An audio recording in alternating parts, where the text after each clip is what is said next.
ಅಸ್ಸಲಾಮು ಅಲೈಕುಂ ವರಹಮತುಲ್ಲಾಹಿ ವಬರಕಾತು ವೀಕ್ಷಕರೇ. ಅಲ್ಹಮ್ದುಲಿಲ್ಲಾ, ಇಡೀ ವರ್ಷದ ಅತ್ಯಂತ ಪವಿತ್ರ ಮತ್ತು ಅಲ್ಲಾಹನ ಆಶೀರ್ವಾದಗಳನ್ನು ಹಾಗೂ ಕರುಣೆಯನ್ನು ನಮ್ಮ ಮೇಲೆ ಮಳೆಯಂತೆ ಸುರಿಸುವ, ನಮ್ಮ ಎಲ್ಲ ಪಾಪಗಳನ್ನು ಕ್ಷಮಿಸಿ ನಮಗೆ ಪಾಪ ಮುಕ್ತ ಮಾಡಲು ಬಂದಿರುವ ಅತ್ಯಂತ ಲಾಭದಾಯಕ ತಿಂಗಳು ರಮಜಾನುಲ್ ಮುಬಾರಕ್ ಪ್ರಾರಂಭವಾಗಿದೆ. ಅಲ್ಹಮ್ದುಲಿಲ್ಲಾ, ಮೊಟ್ಟ ಮೊದಲದಾಗಿ ನಾವು ಸರ್ವಶಕ್ತನಾದ ಅಲ್ಲಾಹ್ ಸುಬ್ಹಾನಹು ವ ತಆಲಾನ ಕೋಟಿಗಟ್ಟಲೆ ಧನ್ಯವಾದಗಳು, ಅಸಂಖ್ಯಾತ ಧನ್ಯವಾದಗಳು. ನಮಗೆ ಮತ್ತೊಮ್ಮೆ ಈ ಪವಿತ್ರ ತಿಂಗಳು ರಂಜಾನ್ ಮುಬಾರಕ್ ನೀಡಿದನು. ನೀವು ನೋಡಬಹುದು, ಹಿಂದಿನ ರಂಜಾನಿನಲ್ಲಿ ನಮ್ಮೊಂದಿಗೆ ನಮ್ಮ ಎಷ್ಟೋ ಆತ್ಮೀಯರಿದ್ದರು, ಎಷ್ಟೋ ನಮ್ಮ ಗೆಳೆಯರಿದ್ದರು, ಎಷ್ಟೋ ನಮ್ಮ ಪರಿಚಯದವರಿದ್ದರು. ಆದರೆ ಈ ವರ್ಷ ಅವರು ನಮ್ಮೊಂದಿಗಿಲ್ಲ. ಕೊನೆಯ ರಂಜಾನ್ ಹಾಗೂ ಈ ರಂಜಾನಿನ ನಡುವೆ ಯಾರೋ ತನ್ನ ಸ್ವಂತ ತಂದೆಯನ್ನು ಕಳೆದುಕೊಂಡಿದ್ದಾರೆ, ಯಾರೋ ತನ್ನ ತಾಯಿಯನ್ನು ಕಳೆದುಕೊಂಡಿದ್ದಾರೆ, ಯಾರೋ ತನ್ನ ಅಕ್ಕ ಅಥವಾ ತಂಗಿಯನ್ನು ಕಳೆದುಕೊಂಡಿದ್ದಾರೆ, ಯಾರೋ ಅಣ್ಣ ಅಥವಾ ತಮ್ಮನನ್ನು ಕಳೆದುಕೊಂಡಿದ್ದಾರೆ, ಯಾರೋ ತನ್ನ ಸ್ನೇಹಿತರನ್ನು ಕಳೆದುಕೊಂಡಿದ್ದಾರೆ, ಯಾರೋ ತನ್ನ ನೆರೆಹೊರೆಯವರನ್ನು ಕಳೆದುಕೊಂಡಿದ್ದಾರೆ. ಸೊ ನಮಗೆ ನಮ್ಮ ಕರ್ತನಾದ ಸರ್ವಶಕ್ತನಾದ ಪ್ರಿಯ ಅಲ್ಲಾಹನು ಪುನಃ ಈ ರಂಜಾನ್ ತಿಂಗಳಲ್ಲಿ ಪುಣ್ಯಗಳನ್ನು ಗಳಿಸಿ ಅವನ ನಿಖರವಾಗಿ ಅವನಿಗೆ ಸಂತೋಷಪಡಿಸುವ ಹಾಗೂ ತನ್ನ ಪಾಪಗಳನ್ನು ತೊಳೆದುಕೊಳ್ಳುವ ಒಂದು ಅವಕಾಶ ನೀಡಿದನು. ಇದರ ಮೇಲೆ ನಾವು ಅಲ್ಲಾಹನಿಗೆ ಸಾಕಷ್ಟು ಕೃತಜ್ಞತೆ ಸಲ್ಲಿಸಬೇಕು. ಅಲ್ಲಾಹ್ ಸುಬ್ಹಾನಹು ವ ತಆಲಾನ ಆದೇಶವಿದೆ, ಲಇನ್ ಶಕರ್ತುಂ ಲಅಜೀದನ್ನಕುಂ. ಇದು ಅದರ ಸಾರಾಂಶ. ನೀವು ಕೃತಜ್ಞತೆ ಸಲ್ಲಿಸಿದರೆ ನಾನು ಉಡುಗೊರೆಗಳನ್ನು, ಆಶೀರ್ವಾದಗಳನ್ನು ಹೆಚ್ಚಿಸುತ್ತೇನೆ, ಇನ್ನಷ್ಟು ಹೆಚ್ಚಿಸುತ್ತೇನೆ.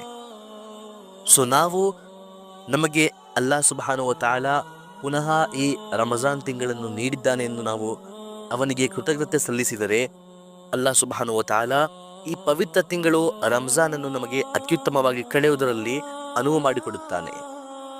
ಈ ರಮಜಾನ್ ತಿಂಗಳು ಪ್ರಾರಂಭವಾಗಿದ್ದೆಂದು ನಾವು ಸಂತೋಷವನ್ನು ತೋರಬೇಕು, ನಮ್ಮ ಹೃದಯದಿಂದ ಸಂತೋಷವನ್ನು ತೋರಬೇಕು. ನಮ್ಮ ಪಾಪಗಳನ್ನು ಕ್ಷಮಿಸುವ, ನಮಗೆ ಅಲ್ಲಾಹನ ನಿಖರ ಮಾಡುವ, ನಮಗೆ ಹೆಚ್ಚಾಗಿ ಪುಣ್ಯ ಗಳಿಸಲು ಅವಕಾಶ ಮಾಡಿಕೊಡುವ, ಉಪವಾಸದಿಂದ ನಮ್ಮ ಈ ಲೋಕದ ಲಾಭವನ್ನು ಸಹ ಪಡೆಯುವ ಹಾಗೂ ಪರಲೋಕದ ಲಾಭವನ್ನು ಸಹ ಪಡೆಯುವ ಅವಕಾಶ ಸಿಕ್ಕಿದೆ ಎಂದು ನಾವು ಸಂತೋಷ ತೋರಬೇಕು. ಸಾಕಷ್ಟು ಜನರು ಈ ರಂಜಾನ್ ತಿಂಗಳು ಬಂದ ತಕ್ಷಣ ಸ್ವಲ್ಪ ನಿರಾಶೆಯಾಗುತ್ತಾರೆ.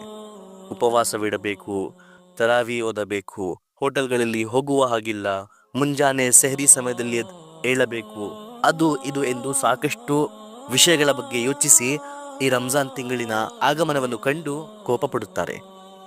ಅಲ್ಲಾಹ್ ಸುಬ್ಹಾನಹು ವ ತಆಲಾನ ಕೋಟಿಗಟ್ಟಲೆ ಧನ್ಯವಾದಗಳು. ಅಲ್ಲಾಹ್ ಸುಬ್ಹಾನಹು ವ ತಆಲಾ, ನಮ್ಮ ಪ್ರಿಯ ಅಲ್ಲಾಹ್ ಸುಬ್ಹಾನಹು ವ ತಆಲಾ ನಮಗೆ ಇಂತಹ ಮುಟ್ಟಾಳರಲ್ಲಿ ಮಾಡದೆ, ಇಂತಹ ದುರಾದೃಷ್ಟದಲ್ಲಿ ಸೇರಿಸದೆ, ನಮಗೆ ಈ ಪವಿತ್ರ ತಿಂಗಳು ರಮಜಾನಿನ ಮಹತ್ವವನ್ನು ಅರ್ಥ ಮಾಡಿಕೊಂಡು ಇದರ ಮೇಲೆ ಅಲ್ಲಾಹನಿಗೆ ಕೃತಜ್ಞತೆ ಸಲ್ಲಿಸುವರಲ್ಲಿ ಶಾಮಿಲ್ ಮಾಡಿದ್ದಾನೆ.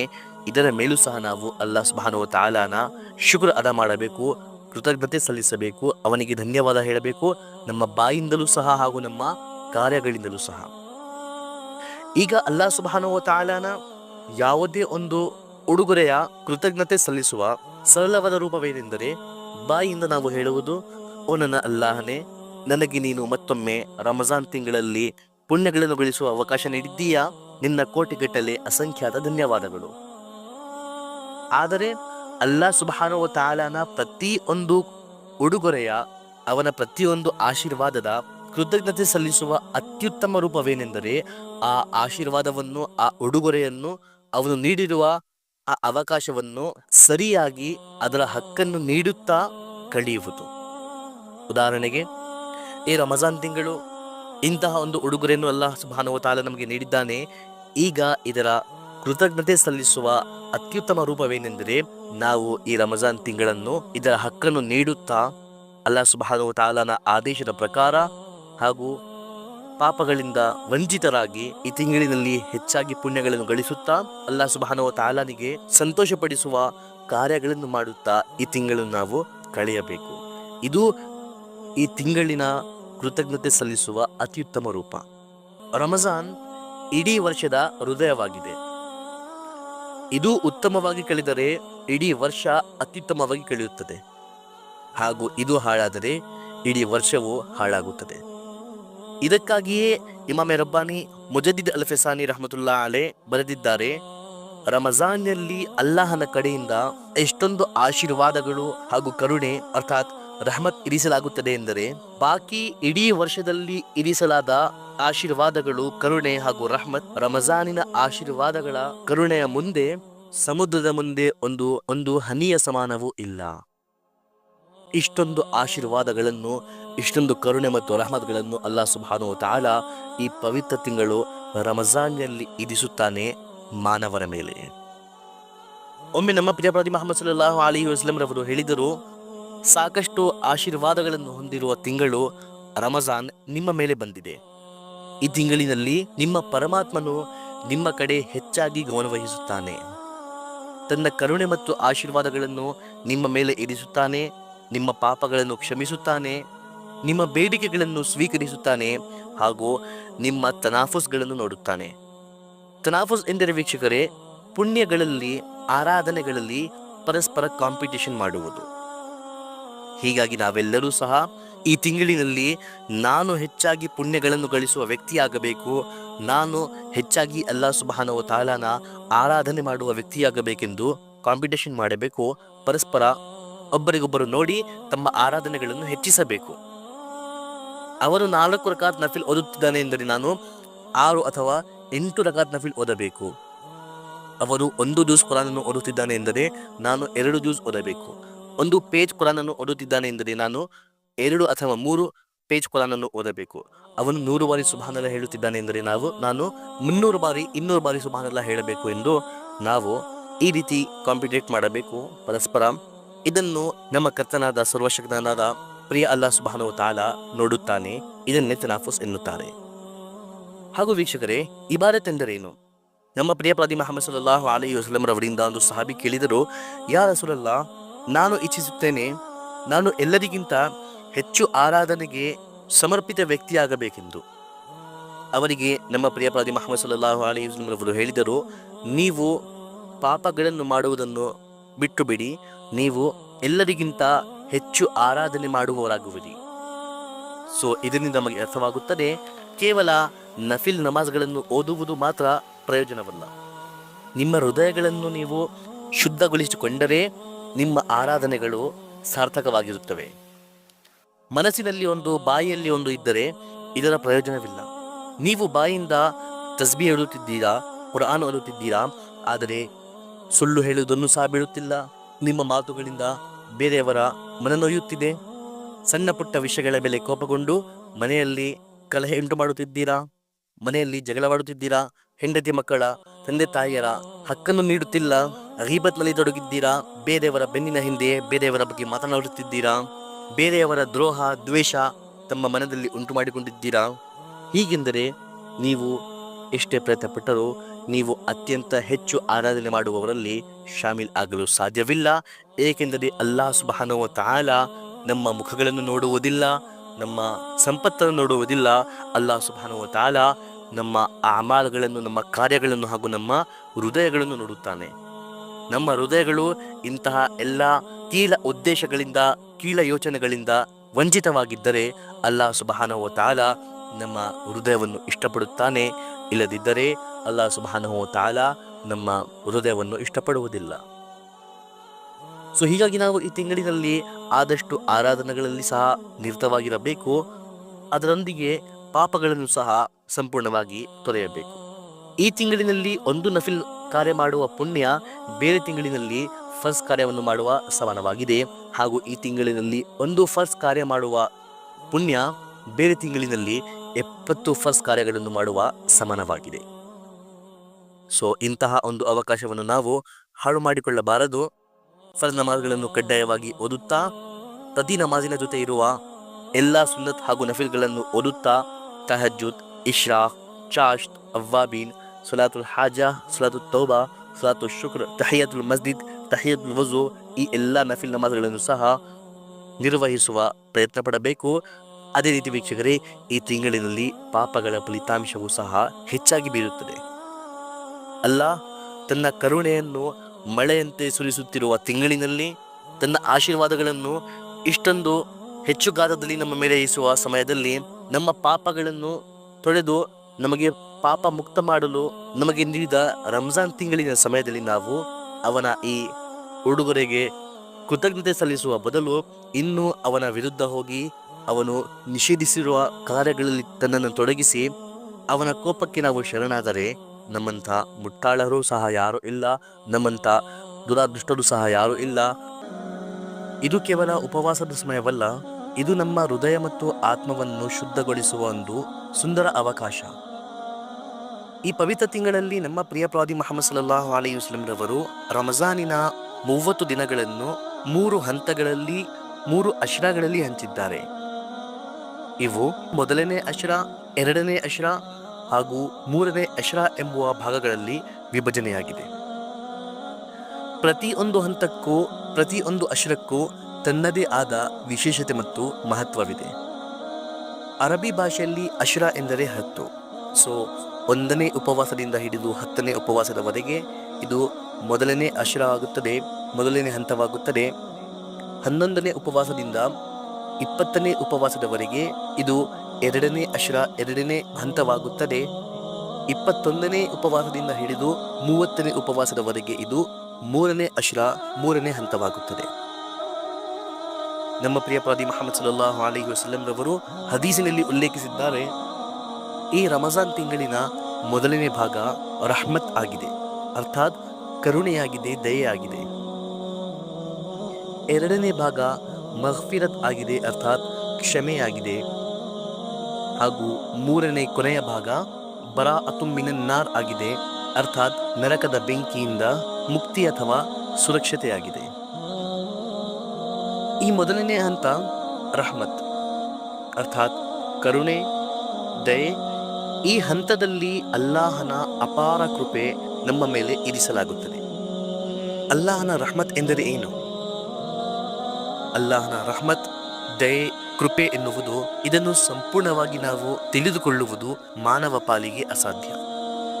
ಇದು ಅವನ ಕಡೆಯಿಂದ ಅವನ ಸೃಷ್ಟಿಯ ಮೇಲೆ, ಪ್ರತಿಯೊಂದು ಜೀವಿಯ ಮೇಲೆ ಅಸಂಖ್ಯಾತ ಗಾತ್ರದಲ್ಲಿ ಹರಿಸಲಾದ ಒಂದು ಅಪಾರ ಕೊಡುಗೆಯಾಗಿದೆ. ಕುರಾನ್ ಮತ್ತು ಹದೀಸ್ನಲ್ಲಿ ಆಗಾಗ ನಮಗೆ ಇದರ ಉಲ್ಲೇಖನೆ ಸಿಗುತ್ತದೆ. ಹಾಗೂ ಇದು ಖಚಿತವಾಗುತ್ತದೆ, ನಮ್ಮ ಸರ್ವಶಕ್ತನಾದ ಅಲ್ಲಾಹನ ಪ್ರತಿಯೊಂದು ನಿರ್ಧಾರದಲ್ಲಿ ಎಲ್ಲೆಲ್ಲೂ ಅವನ ಕರುಣೆ, ಅವನ ಕೃಪೆ, ಅವನ ರಹ್ಮತ್ ಇದ್ದೇ ಇರುತ್ತದೆ. ಸ್ವಯಂ ಅಲ್ಲಾಹ್ ಸುಬ್ಹಾನಹು ವ ತಆಲಾ ತನ್ನ ಕಲಾಮಿನಲ್ಲಿ ಹೇಳುತ್ತಾನೆ, ವರಹ್ಮತಿ ವಸ್ಯಾತ್ ಕುಲ್ಲ ಶೈ. ಇದು ಅದರ ಸಾರಾಂಶ, ನನ್ನ ದಯೆ ಎಲ್ಲವನ್ನೂ ಆವರಿಸಿಕೊಂಡಿದೆ. ಅಲ್ಲಾಹನ ದಯೆ ನಿರ್ದಿಷ್ಟ ಒಂದು ವ್ಯಕ್ತಿಗೆ ಅಥವಾ ನಿರ್ದಿಷ್ಟ ಒಂದು ಸಮುದಾಯಕ್ಕೆ ಸೀಮಿತವಾಗಿಲ್ಲ, ಇದು ಸಂಪೂರ್ಣ ಬ್ರಹ್ಮಾಂಡವನ್ನು ಒಳಗೊಂಡಿದೆ. ಅಲ್ಲಾಹನ ದಯೆಯ, ಅಲ್ಲಾಹನ ಕರುಣೆಯ, ಅಲ್ಲಾಹನ ರಹಮತಿನ ಶ್ರೇಷ್ಠ ಸಂಕೇತವೆಂದರೆ ಒಂದು ಮಾನವ ಮೋಮಿನ್ ಆಗಿರಲಿ, ಮುಷ್ರಿಕ್ ಆಗಿರಲಿ, ಅಲ್ಲಾಹನನ್ನು ನಂಬುವನಾಗಿರಲಿ, ಅಲ್ಲಾಹನನ್ನು ನಕಾರಿಸುವನಾಗಿರಲಿ, ಪುಣ್ಯಾತ್ಮನಾಗಿರಲಿ, ಪಾಪಿಯಾಗಿರಲಿ, ಪ್ರತಿಯೊಬ್ಬನಿಗೂ ಅವನು ಜೀವನಾಂಶ ನೀಡುತ್ತಾನೆ, ಆಹಾರ ನೀಡುತ್ತಾನೆ, ನೀರು ನೀಡುತ್ತಾನೆ, ಆರೋಗ್ಯ ನೀಡಿದ್ದಾನೆ, ಸೂರ್ಯನ ಬೆಳಗು ಮತ್ತು ತಂಪಾದ ಗಾಳಿ ಉಸಿರಾಡಲು ನೀಡಿದ್ದಾನೆ. ಅಲ್ಲಾಹ್ ಸುಬ್ಹಾನಹು ವ ತಆಲಾ ತನ್ನ ಕುರ್ಆನಿನಲ್ಲಿ ಹೇಳುತ್ತಾನೆ, ಇನ್ನಲ್ಲಾಹ ಬಿನ್ನಾಸಿ ಲರೌಫುರ್ ರಹೀಮ್. ಖಂಡಿತವಾಗಿಯೂ ಅಲ್ಲಾಹ್ ಮಾನವರಿಗೆ ಅಪಾರ ಕರುಣೆ ತೋರುತ್ತಾನೆ ಮತ್ತು ತುಂಬ ಅನುಕಂಪದವನು.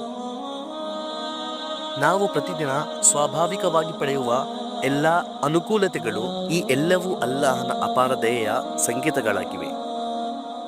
ನೀವು ಈ ಲೋಕದಲ್ಲಿ ಎಷ್ಟೇ ದೊಡ್ಡ ಸಾಧನೆ ಮಾಡಿದ್ದರೂ ಅಲ್ಲಾಹ್ ಸುಬ್ಹಾನಹು ವ ತಆಲಾನ ದಯೆ ಇಲ್ಲದೆ ಸ್ವರ್ಗಕ್ಕೆ ಪ್ರವೇಶಿಸಬೇಕಾದರೆ ಸಾಧ್ಯವಿಲ್ಲ. ನಮ್ಮ ಪ್ರಿಯ ಪ್ರವಾದಿ ಮುಹಮ್ಮದ್ ಸಲ್ಲಲ್ಲಾಹು ಅಲೈಹಿ ವಸಲ್ಲಂ ಅವರು ಹೇಳಿದ್ದಾರೆ, ಒಳ್ಳೆಯ ಕರ್ಮಗಳ ಕಾರಣದಿಂದ ನೀವು ಸ್ವರ್ಗಕ್ಕೆ ಪ್ರವೇಶಿಸುವುದು ಸಾಧ್ಯವಿಲ್ಲ, ಆದರೆ ಅಲ್ಲಾಹ್ ಸುಬ್ಹಾನಹು ವ ತಆಲಾನ ಕರುಣೆಯಿಂದ ಮಾತ್ರ ಸಾಧ್ಯ. ಸಹಾಬಿಯರು ಕೇಳಿದರು, ಓ ಅಲ್ಲಾಹನ ಪ್ರವಾದಿಯರೇ, ನೀವು ಸಹ? ಪ್ರಿಯ ಪ್ರವಾದಿ ಮುಹಮ್ಮದ್ ಸಲ್ಲಲ್ಲಾಹು ಅಲೈಹಿ ವಸಲ್ಲಂ ಅವರು ಹೇಳಿದರು, ಹೌದು, ನಾನು ಸಹ ಅಲ್ಲಾಹನ ಕರುಣೆ ಇಲ್ಲದೆ ಸ್ವರ್ಗ ಪ್ರವೇಶಿಸಲಾರೆ. ಆದ್ದರಿಂದ ನಮಗೆ ಅಗತ್ಯವಿರುವುದು ಅಲ್ಲಾಹನ ಕರುಣೆಯನ್ನು ಬೇಡಿಕೊಳ್ಳುವುದು ಮತ್ತು ಅದನ್ನು ಪಡೆಯಲು ಯತ್ನಿಸುವುದು. ಈಗ ಈ ಮೊದಲನೇ ಅಶ್ರಾದಲ್ಲಿ ನಾವು ಅಲ್ಲಾಹ್ ಸುಬ್ಹಾನಹು ವ ತಆಲಾನ ಕರುಣೆಯನ್ನು ಪಡೆದುಕೊಳ್ಳುವ ಪ್ರಯತ್ನ ಮಾಡಬೇಕು. ಅದೇಗೆ? ಸತ್ಯ ಮನಸ್ಸಿನಿಂದ ತೌಬಾ ಮಾಡಬೇಕು, ಪಶ್ಚಾತ್ತಾಪ ಮಾಡಬೇಕು, ಅಲ್ಲಾಹನಿಂದ ಕ್ಷಮೆ ಕೇಳಬೇಕು. ಅಲ್ಲಾಹ್ ಸುಬ್ಹಾನಹು ವ ತಆಲಾ ಹೇಳುತ್ತಾನೆ, ಇನ್ನಲ್ಲಾಹ ಯುಹಿಬ್ಬುತ್ ತವ್ವಾಬೀನ್. ಅಲ್ಲಾಹ್ ಸುಬ್ಹಾನಹು ವ ತಆಲಾ ಪಶ್ಚಾತ್ತಾಪ ಮಾಡುವವರನ್ನು ಪ್ರೀತಿಸುತ್ತಾನೆ. ಹಾಗೂ ಮುಖ್ಯವಾಗಿ ಇತರರೊಂದಿಗೆ ದಯಾಳುವಾಗಿರಿ. ನಬಿ ಸಲ್ಲಲ್ಲಾಹು ಅಲೈಹಿ ವಸಲ್ಲಂ ರವರು ಹೇಳಿದ್ದಾರೆ, ಜನರ ಮೇಲೆ ಕರುಣೆ ತೋರದವನು ಅಲ್ಲಾಹನ ಕರುಣೆಗೆ ಅರ್ಹನಲ್ಲ.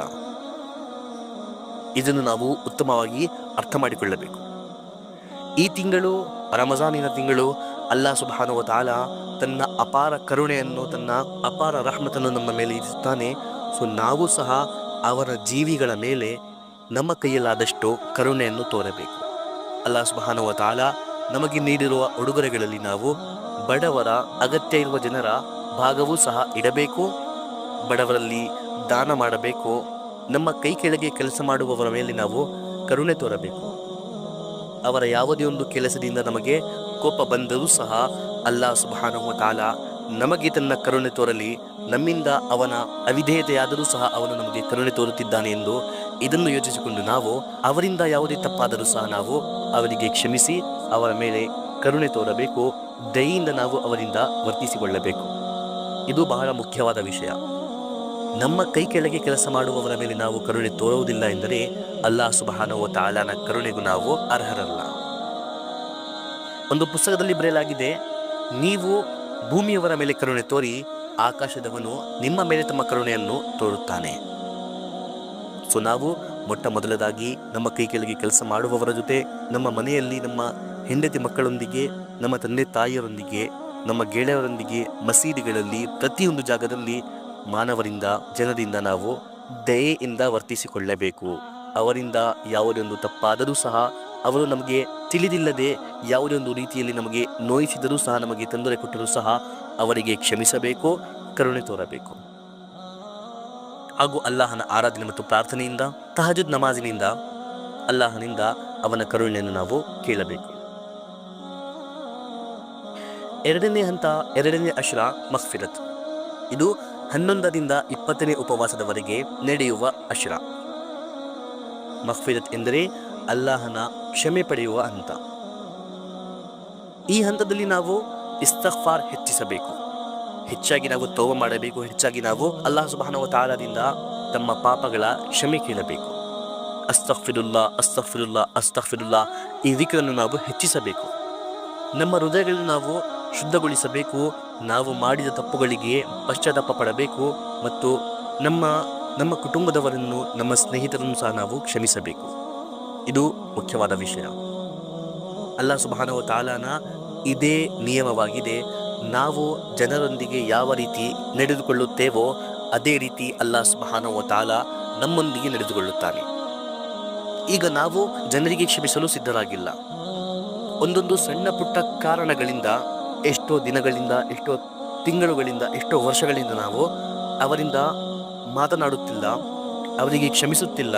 ಇದು ನಮ್ಮ ಭಾವನೆಗಳಾಗಿದ್ದರೆ ಅಲ್ಲಾಹ್ ಸುಬ್ಹಾನಹು ವ ತಆಲಾನ ಕಡೆಯಿಂದ ಕ್ಷಮೆ ಪಡೆಯುವ ಈ ಮುಟ್ಟಾಳ ಆಲೋಚನೆಯನ್ನು ಸಹ ನಾವು ನಮ್ಮ ಮೆದುಳಿನಿಂದ ತೆಗೆದುಹಾಕಬೇಕು. ಇಂದು ನಮ್ಮ ಮುಸ್ಲಿಂ ಸಮಾಜ ಎಷ್ಟು ತುಳಿತಕ್ಕೊಳಗಾಗಿದ್ದರೆ ಇದಕ್ಕೆ ಕಾರಣವೇ ಇದು ನಮ್ಮ ಪರಸ್ಪರ ಹೋರಾಟಗಳು, ನಮ್ಮ ಪರಸ್ಪರ ದ್ವೇಷಗಳು, ನಮ್ಮ ಪರಸ್ಪರ ಜಗಳಗಳು. ಅಲ್ಲಾಹ್ ಸುಬ್ಹಾನಹು ವ ತಆಲಾ ಅವನೊಂದಿಗೆ ಬೇರೆಯವರನ್ನು ಆರಾಧನೆಗೆ ಅರ್ಹರೆಂದು ಸೇರಿಸಿದರೂ ಸಹ, ಬೇರೆಯವರನ್ನು ಪರಮಾತ್ಮನೆಂದು ಪರಿಗಣಿಸಿಕೊಂಡರೂ ಸಹ, ನಂತರ ಅವನಿಂದ ಒಮ್ಮೆ ಕ್ಷಮೆ ಕೇಳಿದರೆ ಅಲ್ಲಾಹ್ ಸುಬ್ಹಾನಹು ವ ತಆಲಾ ಅವನ ಸಂಪೂರ್ಣ ಜೀವನದ ಎಲ್ಲ ಪಾಪಗಳನ್ನು ಕ್ಷಮಿಸಿ ಅವನಿಗೆ ಈಗಲಷ್ಟೇ ಹುಟ್ಟುವನಂತೆ ಶುದ್ಧನಾಗಿ ಮಾಡುತ್ತಾನೆ. ಅದು ಇಡೀ ಜಗತ್ತಿನ ಕರ್ತನಾದ, ಇಡೀ ಜಗತ್ತನ್ನು ಸೃಷ್ಟಿಸಿರುವ, ಇಡೀ ಜಗತ್ತಿಗೆ ಆಹಾರ ನೀಡುವ, ಇಡೀ ಜಗತ್ತಿಗೆ ಅವರ ಅಗತ್ಯದ ಪ್ರತಿ ಒಂದು ವಸ್ತುವನ್ನು ನೀಡುವ ಪರಮಾತ್ಮ ಅಲ್ಲಾಹ್ ಸುಬ್ಹಾನಹು ವ ತಆಲಾನ ನಡವಳಿಕೆ ಇದಾಗಿದೆ. ಹಾಗೂ ಬೇರೆ ಒಂದು ಮಾನವ, ಬೇರೆ ಒಂದು ಮನುಷ್ಯ, ಅವನಿಗೆ ನಾವು ಸೃಷ್ಟಿಸಿಲ್ಲ, ಅವನ ಅಗತ್ಯಗಳನ್ನು ನಾವು ಪೂರೈಸುತ್ತಿಲ್ಲ, ಅವನ ಮೇಲೆ ನಮ್ಮ ಯಾವುದೇ ದಯೆ ಅಥವಾ ಕರುಣೆಯ ಯಾವುದೇ ಒಂದು ಸಾಧನೆಯೂ ಇಲ್ಲ. ಅವನು ನಮ್ಮ ಜೀವಿಯೂ ಅಲ್ಲ, ಅವನು ನಮ್ಮ ಭಕ್ತನೂ ಅಲ್ಲ. ಅವನು ಸಹ ನಮ್ಮಂತೆ ಒಂದು ಮಾನವ, ನಾವು ಸಹ ಅವನಂತೆ ಒಂದು ಮಾನವ. ಹೀಗಾಗಿದ್ದರೂ ಸಹ ಅವನು ಒಮ್ಮೆ ನಮಗೆ ಯಾವುದೇ ಒಂದು ಮನನೊಯಿಸುವ ಮಾತು ಅಥವಾ ಕಾರ್ಯ ಮಾಡಿಬಿಟ್ಟರೆ ನಾವು ಅವನಿಗೆ ಕ್ಷಮಿಸಲು ಸಿದ್ಧರಾಗಿಲ್ಲ. ಅವನಿಗೆ ಕ್ಷಮಿಸುವುದು ನಾವು ನಮಗೆ ನಾಚಿಕೆ ಪಡುವ ಒಂದು ಕಾರ್ಯವೆಂದು ಪರಿಗಣಿಸಿಕೊಂಡಿದ್ದೇವೆ. ಹಾಗೂ ಇದನ್ನು ಸೆಲ್ಫ್ ರೆಸ್ಪೆಕ್ಟ್ ಎಂಬ ಒಂದು ಮುಟ್ಟಾಳ ಹೆಸರನ್ನು ನೀಡುತ್ತೇವೆ. ಇದು ಸೆಲ್ಫ್ ರೆಸ್ಪೆಕ್ಟ್ ಅಲ್ಲ, ಇದು ಅಹಂಕಾರ. ಇದು ದುರಹಂಕಾರ. ಇದು ತನ್ನನ್ನು ಅಲ್ಲಾಹನಿಂದ ಶ್ರೇಷ್ಠನೆಂದು ಪರಿಗಣಿಸಿಕೊಳ್ಳುವ ಒಂದು ಮುಟ್ಟಾಳ್ತನ. ಸ್ವಯಂ ಅಲ್ಲಾಹ್ ಸುಬ್ಹಾನಹು ವ ತಆಲಾ ಇಷ್ಟೊಂದು ದೊಡ್ಡ ದೊಡ್ಡ ಪಾಪಗಳನ್ನು ಕ್ಷಮಿಸಲು ಸಿದ್ಧನಾಗಿದ್ದಾನೆ ಎಂದರೆ ನಾವು ಒಂದು ಸಣ್ಣ ಪುಟ್ಟ ವಿಷಯಗಳನ್ನು ಯಾಕೆ ಕ್ಷಮಿಸುವುದಿಲ್ಲ? ಇದರ ಬಗ್ಗೆ ನಾವು ಗಮನವಹಿಸಬೇಕು. ಹಾಗೂ ಈ ರಮಜಾನಿನಲ್ಲಿ ನಮ್ಮಿಂದ ನೊಂದಿರುವ ಪ್ರತಿಯೊಂದು ವ್ಯಕ್ತಿಯಿಂದ ನಾವು ಹೋಗಿ ಕ್ಷಮೆ ಪಡೆದುಕೊಳ್ಳಬೇಕು. ಹಾಗೂ ನಮಗೆ ನೋಯಿಸಿರುವ ಪ್ರತಿಯೊಂದು ವ್ಯಕ್ತಿಯನ್ನು ನಾವು ಕ್ಷಮಿಸಬೇಕು. ನಮ್ಮ ಹೃದಯವು ಪ್ರತಿಯೊಂದು ಕೀಳತನದಿಂದ ಮುಕ್ತವಾಗಿರಬೇಕು. ಹೀಗಾಗಿದ್ದರೆ ಮಾತ್ರ ನಾವು ಅಲ್ಲಾಹ್ ಸುಬ್ಹಾನಹು ವ ತಆಲಾದಿಂದ ಈ ರಮಜಾನಿನ 2ನೇ ಅಶರಾದಲ್ಲಿ ಮಗ್ಫಿರತ್ ಪಡೆಯಲು, ಕ್ಷಮೆ ಪಡೆಯಲು ಸಾಧ್ಯ. ನಮ್ಮ ಪ್ರಿಯ ಪ್ರವಾದಿ ಮುಹಮ್ಮದ್ ಸಲ್ಲಲ್ಲಾಹು ಅಲೈಹಿ ವಸಲ್ಲಂ ರವರು ಹೇಳಿದ್ದಾರೆ, ರಮಜಾನಿನ ಈ ಹಂತದಲ್ಲಿ, ಈ 2ನೇ ಹಂತದಲ್ಲಿ ಅಲ್ಲಾಹ್ ಸುಬ್ಹಾನಹು ವ ತಆಲಾ ತನ್ನ ಭಕ್ತರ ಪಾಪಗಳನ್ನು ಮನ್ನಿಸುತ್ತಾನೆ. ಹೀಗಾಗಿ ನಾವು ಅವನಿಂದ ಕ್ಷಮೆ ಪಡೆದುಕೊಳ್ಳಬೇಕು. ಅಲ್ಲಾಹನಿಂದ ಕ್ಷಮೆ ಪಡೆದುಕೊಳ್ಳುವ ಜೊತೆಯೇ ನಾವು ನಮ್ಮ ಪರಸ್ಪರ ಈ ಜಗಳಗಳನ್ನು ಸಹ ನಿವಾರಿಸಿಕೊಳ್ಳಬೇಕು. 3ನೇ ಹಂತ ನರಕದಿಂದ ಮುಕ್ತಿ. 21ನೇ ಉಪವಾಸದಿಂದ ಹಿಡಿದು 30ನೇ ಉಪವಾಸದವರೆಗೆ. ಈ ಹಂತದಲ್ಲಿ ನಾವೇನು ಮಾಡಬೇಕು? ಲೈಲತುಲ್ ಕದ್ರನ್ನು ಹುಡುಕಬೇಕು. ರಮಜಾನಿನ ಕೊನೆಯ 10 ರಾತ್ರಿಗಳಲ್ಲಿ ಒಂದು ರಾತ್ರಿ ಇಂತಹ ಬರುತ್ತದೆ, ಆ ಒಂದು ರಾತ್ರಿ 1000 ತಿಂಗಳಿಗಿಂತ ಶ್ರೇಷ್ಠವಾದ ಒಂದು ಮಹಾನ್ ರಾತ್ರಿಯಾಗಿದೆ. ಅದನ್ನು ನಾವು ಈ ಕೊನೆಯ ಅಶರಾನಲ್ಲಿ, ಈ ಕೊನೆಯ ಹಂತದಲ್ಲಿ ಹುಡುಕಬೇಕು. ನಮ್ಮ ಪ್ರಿಯ ಪ್ರವಾದಿ ಮುಹಮ್ಮದ್ ಸಲ್ಲಲ್ಲಾಹು ಅಲೈಹಿ ವಸಲ್ಲಂ ರವರು ಏತಿಕಾಫ್ ಮಾಡುವ ಮೂಲಕ ಕೊನೆಯ ಈ ಅಶರಾನಲ್ಲಿ, ಕೊನೆಯ ಈ ಹಂತದಲ್ಲಿ 20ನೇ ಉಪವಾಸದ ಮಗರಿಬ್ ನಮಾಜಿನಿಂದ ಹಿಡಿದು ಈದ್ ಉಲ್ ಫಿತ್ರಿನ ಚಂದ್ರ ಕಾಣುವವರೆಗೂ ಏತಿಕಾಫ್ ಮಾಡಿ ಪ್ರತಿಯೊಂದು ರಾತ್ರಿಯಲ್ಲಿ ಜಾಗರಣೆ ಮಾಡಿ ಈ ಲೈಲತುಲ್ ಕದ್ರನ್ನು ಹುಡುಕುತ್ತಿದ್ದರು. ಒಂದು ಲೈಲತುಲ್ ಕದ್ರ್ ನಾವು ಪಡೆದುಕೊಂಡರೆ ಇದು 1000 ತಿಂಗಳುಗಳಿಂದ ಹೆಚ್ಚಾಗಿ ನಾವು ಅಲ್ಲಾಹನ ಆರಾಧನೆ ಮಾಡುವ ಸಮಾನವಾಗುತ್ತದೆ. ಅರ್ಥಾತ್ 88 ವರ್ಷಕ್ಕೂ ಹೆಚ್ಚಾಗಿ ನಾವು ಅಲ್ಲಾಹನ ಆರಾಧನೆಯಲ್ಲಿ ನಮ್ಮ ಜೀವನವನ್ನು ಕಳೆಯುವ ಸಮಾನವಾಗಿರುತ್ತದೆ. ಈ ಹಂತದಲ್ಲಿ ನಾವು ಅಲ್ಲಾಹನಿಂದ ನರಕದಿಂದ ನಮಗೆ ರಕ್ಷಿಸು ಎಂದು ಬೇಡಬೇಕು. ಹಾಗೂ ಈ 3 ಅಶ್ರಾಗಳಲ್ಲೂ ಸಹ ಈ ಅಲ್ಲಾಹನ 3 ಅನುಗ್ರಹಗಳನ್ನು, ಅವನ ವಿವಿಧ ಉಡುಗೊರೆಗಳನ್ನು ಪಡೆದುಕೊಳ್ಳಲು ನಮ್ಮ ಉಲಮಾರವರು ನಮಗೆ 3 ಶಾರ್ಟ್ ಆ್ಯಂಡ್ ಸ್ವೀಟ್ ದುಆಗಳನ್ನು ಸಹ ಕಲಿಸಿದ್ದಾರೆ. ಮೊದಲನೇ ಅಶ್ರ ರಹಮತ್ ಅಶ್ರ ಆಗಿದೆ, ಅನುಗ್ರಹ ಮತ್ತು ಕರುಣೆಯ ಅಶ್ರವಾಗಿದೆ. ಇದರಲ್ಲಿ ನಾವು ಅಲ್ಲಾಹನಿಂದ ಅವನ ಕರುಣೆಯನ್ನು ಕೇಳಬೇಕು. ರಬ್ಬಿಗ್ಫಿರ್ ವರ್ಹಮ್ ವ ಅಂತ ಖೈರುರ್ ರಾಹಿಮೀನ್. ಓ ನನ್ನ ಪರಮಾತ್ಮನೇ, ನನಗೆ ಕ್ಷಮಿಸು, ನನ್ನ ಮೇಲೆ ಕರುಣೆ ತೋರು, ನೀನೇ ಅತ್ಯುತ್ತಮವಾಗಿ ಕರುಣೆ ತೋರುವವನು. 2ನೇ ಅಶ್ರದಲ್ಲಿ ಅಸ್ತಗ್ಫಿರುಲ್ಲಾಹ ರಬ್ಬಿ ಮಿನ್ ಕುಲ್ಲಿ ದಂಬ್ಯು ವ ಅತೂಬು ಇಲೈ. ನಾನು ಅಲ್ಲಾಹನಿಂದ ಸರ್ವ ಪಾಪಗಳ ಕ್ಷಮೆ ಕೇಳುತ್ತೇನೆ ಹಾಗೂ ನನ್ನ ಪರಮಾತ್ಮ ಕಡೆ ನಾನು ಮರಳಿ ಹೋಗುತ್ತೇನೆ. 3ನೇ ಅಶರದ ದುವಾ ಅಲ್ಲಾಹುಮ್ಮ ಅಜಿದ್ನಿ ಮಿನನ್ನಾರ್. ಓ ನನ್ನ ಅಲ್ಲಾಹನೇ, ನನಗೆ ನರಕದ ಬೆಂಕಿಯಿಂದ ರಕ್ಷಿಸು.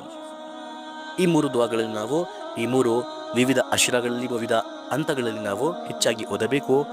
ರಂಜಾನನ್ನು ಹೇಗೆ ಉತ್ತಮ ರೂಪದಲ್ಲಿ ಕಳೆಯಬೇಕು, ಹೇಗೆ ನಾವು ಈ ಪವಿತ್ರ ತಿಂಗಳಿನ ಒಂದು ಕ್ಷಣವೂ ಸಹ ವ್ಯರ್ಥ ಮಾಡದಂತೆ ಆದಷ್ಟು ಇದರ ಕಂಪ್ಲೀಟ್ ಆಶೀರ್ವಾದಗಳನ್ನು, ಪ್ರತಿಫಲಗಳನ್ನು ಪಡೆಯಬೇಕು, ಇದರ ಬಗ್ಗೆ ಮಾತನಾಡೋಣ.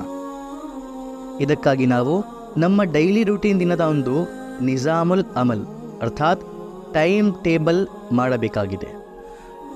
ನಂತರ ಈ ಟೈಮ್ ಟೇಬಲನ್ನು ಗಮನದಲ್ಲಿಟ್ಟು ನಮ್ಮ ದಿನವನ್ನು ಪ್ರಾರಂಭಿಸಿ ಇದರ ಪ್ರಕಾರ ನಮ್ಮ ದಿನವನ್ನು ನಾವು ಕಳೆದರೆ ಇನ್ಶಾಲ್ಲಾ ಇನ್ಶಾಲ್ಲಾ ಆರಾಮಾಗಿ ನಾವು ಈ ರಂಜಾನನ್ನು ಕಂಪ್ಲೀಟ್ಲಿ ಟೋಟಲಿ ಪ್ರಾಫಿಟೇಬಲ್ ರೂಪದಲ್ಲಿ ಕಳೆಯಬಹುದು. ನಮ್ಮ ಈ ವರ್ಷದ ಈ ರಂಜಾನ್ ಸಂಪೂರ್ಣ ಲಾಭದಾಯಕವಾಗುತ್ತದೆ ಇನ್ಶಾಲ್ಲಾ.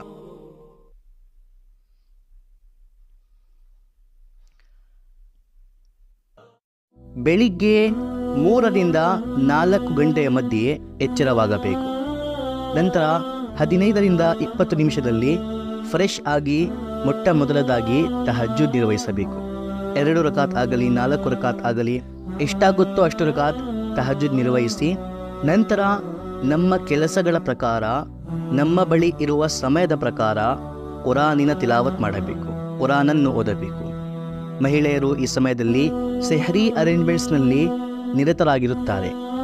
ಸೊ ಅವರ ಕೆಲಸದ ಪ್ರಕಾರ 5 ನಿಮಿಷ 10 ನಿಮಿಷ ಎಷ್ಟಾದರೂ ಸಹ ತಹಜ್ಜುದ್ ನಿರ್ವಹಿಸಿದ ನಂತರ ಕಡ್ಡಾಯವಾಗಿ ಕೆಲವೇ ಕ್ಷಣ ಆಗಲಿ ಕುರಾನನ್ನು ಓದಬೇಕು. ಕುರಾನ್ ಓದಲು ಬರದಿದ್ದವರು ಕುರಾನ್ ಕೇಳಬೇಕು. ಇಂದು ಪ್ರತಿಯೊಬ್ಬರ ಬಳಿ ಸ್ಮಾರ್ಟ್ ಫೋನ್ಸ್ ಇದ್ದಾವೆ.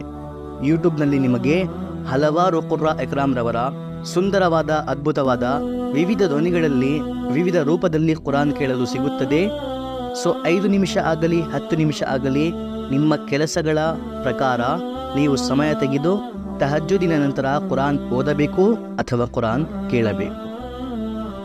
ಇಲ್ಲಿ ಇನ್ನೊಂದು ಮುಖ್ಯವಾದ ಮಾತನ್ನು ನಾನು ಉಲ್ಲೇಖಿಸಲು ಇಷ್ಟಪಡುತ್ತೇನೆ. ಸೆಹರಿ ಅರೇಂಜ್ಮೆಂಟ್ಸ್ ಕೇವಲ ಮಹಿಳೆಯರ ಕೆಲಸ ಅಲ್ಲ. ಇದು ಕೇವಲ ಮಹಿಳೆಯರೇ ಮಾಡಬೇಕಂತೇನಿಲ್ಲ. ನಾವು ಪುರುಷರು ಸಹ ನನ್ನ ವೈಫ್, ಮದರ್, ಸಿಸ್ಟರ್ ಅವರೊಂದಿಗೆ ಸೇರಿ ಅವರಿಗೆ ಸೆಹರಿ ಅರೇಂಜ್ಮೆಂಟ್ಸ್ನಲ್ಲಿ ಸಹಾಯ ಮಾಡಬೇಕು. ಅವಶ್ಯವಾಗಿ ಸಹಾಯ ಮಾಡಲೇಬೇಕು. ಇದು ಕೂಡ ಮಹಾಪ್ರತಿಫಲದ ಒಂದು ಕಾರ್ಯವಾಗಿದೆ. ಇದರಿಂದ ಪರಸ್ಪರ ಪ್ರೀತಿಯು ಹೆಚ್ಚಾಗುತ್ತದೆ ಹಾಗೂ ಇದು ನಮ್ಮ ಪ್ರಿಯ ಪ್ರವಾದಿ ಮುಹಮ್ಮದ್ ಸಲ್ಲಲ್ಲಾಹು ಅಲೈಹಿ ವಸಲ್ಲಂ ರವರ ಸುನ್ನತ್ ಕೂಡ ಆಗಿದೆ. ನಮ್ಮ ಪ್ರಿಯ ಪ್ರವಾದಿ ಮುಹಮ್ಮದ್ ಸಲ್ಲಲ್ಲಾಹು ಅಲೈಹಿ ವಸಲ್ಲಂ ರವರು ಸ್ವಯಂ ಮನೆ ಕೆಲಸಗಳಲ್ಲಿ ಉಮ್ಮಹಾತುಲ್ ಮುಮಿನೀನ್ ರವರಿಗೆ ಸಹಾಯ ಮಾಡುತ್ತಿದ್ದರು. ಈ ವಿಶ್ವದ ಅತ್ಯಂತ ಪವಿತ್ರ ವ್ಯಕ್ತಿಯೇ ಈ ಕೆಲಸಗಳು ಮಾಡುತ್ತಿದ್ದರು. ಹಾಗಾದರೆ ನಾವು ಈ ಕೆಲಸ ಮಾಡುವುದರಲ್ಲಿ ಸಂಕೋಚ ಪಡುವುದು ತನ್ನನ್ನು ನೌಜುಬಿಲ್ಲಾ ನಮ್ಮ ಪ್ರಿಯ ಪ್ರವಾದಿ ಮುಹಮ್ಮದ್ ಸಲ್ಲಲ್ಲಾಹು ಅಲೈಹಿ ವಸಲ್ಲಂ ರವರಿಂದ ಹೆಚ್ಚಾಗಿ ಗೌರವಾನ್ವಿತವೆಂದು ಭಾವಿಸಿಕೊಳ್ಳುವಂತೆ. ನಾವು ನಮ್ಮ ಮನೆಯವರೊಂದಿಗೆ ಸೆಹರಿ ಅರೇಂಜ್ಮೆಂಟ್ಸ್ನಲ್ಲಿ ಅವರ ಸಹಾಯ ಮಾಡಿದರೆ ಇದು ಕೂಡ ಆರಾಧನೆಯ ಲೆಕ್ಕದಲ್ಲಿ ನಮ್ಮ ಕರ್ಮಪತ್ರಗಳಲ್ಲಿ ಬರೆಯಲಾಗುತ್ತದೆ ಹಾಗೂ ಇದರಿಂದ ಅವರ ಟೈಮ್ ಕೂಡ ಇನ್ನಷ್ಟು ಉಳಿಯುತ್ತದೆ. ಅವರೂ ಕೂಡ ಜಿಕ್ರ್, ತಿಲಾವತ್ ಅಥವಾ ಬೇರೆ ಯಾವುದೇ ಒಂದು ಆರಾಧನೆಗಳಲ್ಲಿ ನಿರತರಾಗಬಹುದು, ಹೌದಲ್ಲವೇ? ಸೊ ಈ ರೀತಿ 3 ರಿಂದ 4 ಗಂಟೆಯ ಮಧ್ಯೆ ನಾವು ಎಚ್ಚರವಾಗಿ ಫ್ರೆಶ್ ಆಗಿ ತಹಜ್ಜುದ್ ನಿರ್ವಹಿಸಿ 5 ನಿಮಿಷ ಆದರೂ ಸಹ 10 ನಿಮಿಷ ಆದರೂ ಸಹ ಅರ್ಧ ಗಂಟೆ ಆದರೂ ಸಹ ನಮ್ಮ ಬಳಿ ಇರುವಷ್ಟು ಸಮಯದವರೆಗೆ ಕುರಾನ್ ಓದಿ, ಕುರಾನ್ ಓದಲು ಬರುವುದಿಲ್ಲ ಎಂದರೆ ಕುರಾನ್ ಕೇಳಿ 5:15 ಅಥವಾ 5 ಗಂಟೆಯ ಒಳಗಡೆ ತಮ್ಮ ತಮ್ಮ ಸ್ಥಾನದಲ್ಲಿರುವ ಸೆಹರಿಯ ಕೊನೆಯ ಸಮಯ ಇರುವ 10 ನಿಮಿಷದ ಮುನ್ನವೇ ನಾವು ಕಂಪ್ಲೀಟ್ಲಿ ಸೆಹರಿಯಿಂದ ಫಾರಿಗ್ ಆಗಿಬಿಡಬೇಕು. ನಂತರ ನಮಾಜೆ ಫಜ್ರ್, ಅಜಾನ್ ಮುಂಚೆ ನಾವು ಮಸೀದಿಗೆ ಹೋಗುವ ಪ್ರಯತ್ನ ಪಡಬೇಕು ಹಾಗೂ ಅಜಾನ್ ಆಗುವವರೆಗೆ ವಜು ಮಾಡಿಕೊಂಡು ಅಜಾನ್ ಆದ ತಕ್ಷಣ ತಹಿಯತುಲ್ ಮಸ್ಜಿದ್ ಹಾಗೂ ತಹಿಯತುಲ್ ವಜು 2 ರಕಾತ್ ನಫಿಲ್ ನಮಾಜನ್ನು ಓದಿ, ಅಥವಾ ಇದು ಕಷ್ಟ ಎಂದರೆ ಸುನ್ನತ ನಮಾಜಿನಲ್ಲೇ ಫಜರಿನ 2 ರಕಾತ್ ಸುನ್ನತ ನಮಾಜಿನಲ್ಲೇ ತಹಿಯತುಲ್ ವಜು ಹಾಗೂ ತಹಿಯತುಲ್ ಮಸ್ಜಿದ್ ಈ 2 ನಮಾಜಿನ ನಿಯತ್ ಕೂಡ ಮಾಡಿಕೊಂಡು 2 ರಕಾತ್ ಸುನ್ನತ್ ನಮಾಜನ್ನು ನಿರ್ವಹಿಸಬೇಕು. ಫಜರಿನ 2 ರಕಾತ್ ಸುನ್ನತ್. ನಂತರ ಜಮಾತ್ ನಿಲ್ಲುವವರೆಗೆ ಕುರಾನ್ ಓದಬೇಕು. ಕುರಾನ್ ಓದಲು ಬರದಿದ್ದವರು ಜಿಕ್ರ್ ಮಾಡಬೇಕು. ಸುಬ್ಹಾನಲ್ಲಾ, ಅಲ್ಹಮ್ದುಲಿಲ್ಲಾ, ಲಾ ಇಲಾಹ ಇಲ್ಲಲ್ಲಾ, ಅಲ್ಲಾಹುಮ್ಮ ಸಲ್ಲಿ ಅಲಾ ಮುಹಮ್ಮದ್ ಏನಾದರೂ ಸಹ ಜಮಾತ್ ನಿಲ್ಲುವವರೆಗೆ ಹಾಗೆ ಸುಮ್ಮನೆ ಕೂರಬಾರದು, ಏನಾದರೂ ಜಿಕ್ರ್ ಮಾಡುತ್ತಿರಬೇಕು. ಹಾಗೂ ಮಹಿಳೆಯರು ಸೆಹರಿ ಮುಗಿಸಿದ ನಂತರ ಅಜಾನ್ ಆಗುವ ಮುಂಚೆಯೇ ಅವರು ಕೂಡ ವಜು ಮಾಡಿಕೊಂಡು ಅಜಾನ್ ಆದ ತಕ್ಷಣ ಫಜ್ರ್ ನಮಾಜನ್ನು ನಿರ್ವಹಿಸಿ, ಸುನ್ನತ್ ಹಾಗೂ ಫರ್ಜ್ 2 ಕೂಡ ಸೇರಿ ನಿರ್ವಹಿಸಿ ಇಶ್ರಾಕ್ವರೆಗೆ ತಿಲಾವತ್ ಹಾಗೂ ಜಿಕ್ರ್ನಲ್ಲಿ ನಿರತರಾಗಬೇಕು. ಪುರುಷರು ಮಸೀದಿಯಲ್ಲಿ ಇಮಾಮ್ ಸಾಬ್ ರವರ ಹಿಂದೆ ನಮಾಜ್ ನಿರ್ವಹಿಸಿ ಇಮಾಮ್ ಸಾಬ್ ರವರ ನಮಾಜಿನ ನಂತರ ಹದೀಸ್ ಓದಿದರೆ ಅದನ್ನು ಗಮನವಿಟ್ಟು ಕೇಳಬೇಕು, ತಫ್ಸೀರೆ ಕುರಾನ್ ಮಾಡಿದರೆ ಅದನ್ನು ಗಮನವಿಟ್ಟು ಕೇಳಬೇಕು, ಅಥವಾ ಉಪವಾಸದ ಮಸಾಯಿಲ್ ವಿವರಿಸಿದರೆ ಅವರು ಏನೇ ಮಾಡಲಿ ಅದನ್ನು ಗಮನವಿಟ್ಟು ಕೇಳಬೇಕು ಹಾಗೂ ಇಶ್ರಾಕ್ವರೆಗೆ ಮಸೀದಿಯಲ್ಲೇ ಇದ್ದು ಕುರಾನ್ ಓದಿ ಅಥವಾ ಜಿಕ್ರ್ ಮಾಡಿ ಇಶ್ರಾಕ್ ನಮಾಜನ್ನು ನಿರ್ವಹಿಸಬೇಕು. ಇಶ್ರಾಕ್ ನಮಾಜನ್ನು ನಿರ್ವಹಿಸಿದ ನಂತರ ಮಹಿಳೆಯರು ಹಾಗೂ ಪುರುಷರು ಇಬ್ಬರು ಕೆಲವು ಸಮಯದವರೆಗೆ ಮಲಗಬಹುದು. ಆಫೀಸ್ ಹೋಗುವವರು, ಉದ್ಯೋಗಕ್ಕಾಗಿ ಹೋಗುವವರು ಇಶ್ರಾಕ್ ನಂತರ ಮಲಗಿ ಫ್ರೆಶ್ ಆದರೆ ಉತ್ತಮ. ಹಾಗೂ ಯಾವುದೇ ಉದ್ಯೋಗಕ್ಕಾಗಿ ಹೋಗದಿದ್ದವರು ಹಾಗೂ ಮಹಿಳೆಯರು ಇಶ್ರಾಕ್ ನಂತರ ನಿದ್ರೆ ಮಾಡದಿದ್ದರೆ ಉತ್ತಮ. ಅವರು ರೆಸ್ಟ್ಗಾಗಿ ಝೊಹರ್ ನಂತರ ಮಲಗಿದರೆ ಉತ್ತಮ. ಏಕೆಂದರೆ ಝೊಹರ್ ನಮಾಜಿನ ನಂತರ ಮಲಗುವುದು ಇದು ಕೂಡ ಸುನ್ನತ್ ಆಗಿದೆ. ಇದನ್ನು ಕೈಲೂಲಾ ಎನ್ನುತ್ತಾರೆ.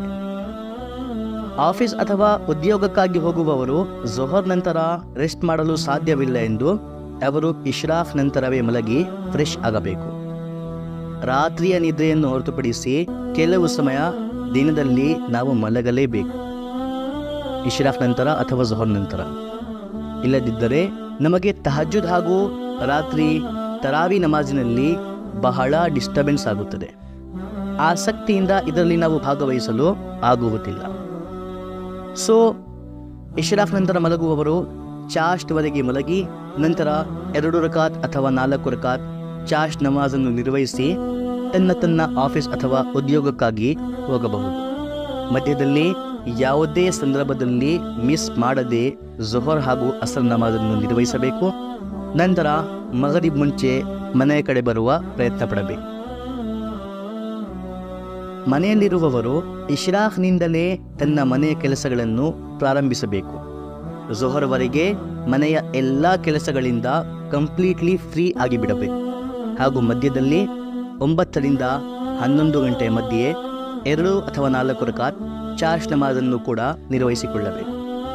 ಝೊಹರ್ವರೆಗೆ ಎಲ್ಲ ಕೆಲಸಗಳಿಂದ ಫ್ರೀ ಆಗಿ ಝೊಹರ್ ನಮಾಜನ್ನು ನಿರ್ವಹಿಸಿ 10 ನಿಮಿಷ ಅಥವಾ 15 ನಿಮಿಷ ಕುರಾನ್ ಓದಿ, ಕುರಾನ್ ಓದಲು ಬರುವುದಿಲ್ಲ ಎಂದರೆ ಕುರಾನ್ ಕೇಳಿ, ಅಸರ್ ನಮಾಜಿನವರೆಗೆ ತೈಲುಲ ಮಾಡಬೇಕು, ರೆಸ್ಟ್ ಮಾಡಬೇಕು, ಅರ್ಥಾತ್ ನಿದ್ರೆ ಮಾಡಬೇಕು. ಅಸರ್ ನಮಾಜಿನ ನಂತರ ಕೆಲವು ಸಮಯದವರೆಗೆ ಜಿಕ್ರ್ ಮಾಡಿ ಇಫ್ತಾರಿ ಅರೇಂಜ್ಮೆಂಟ್ಸ್ನಲ್ಲಿ ನಿರತರಾಗಬೇಕು.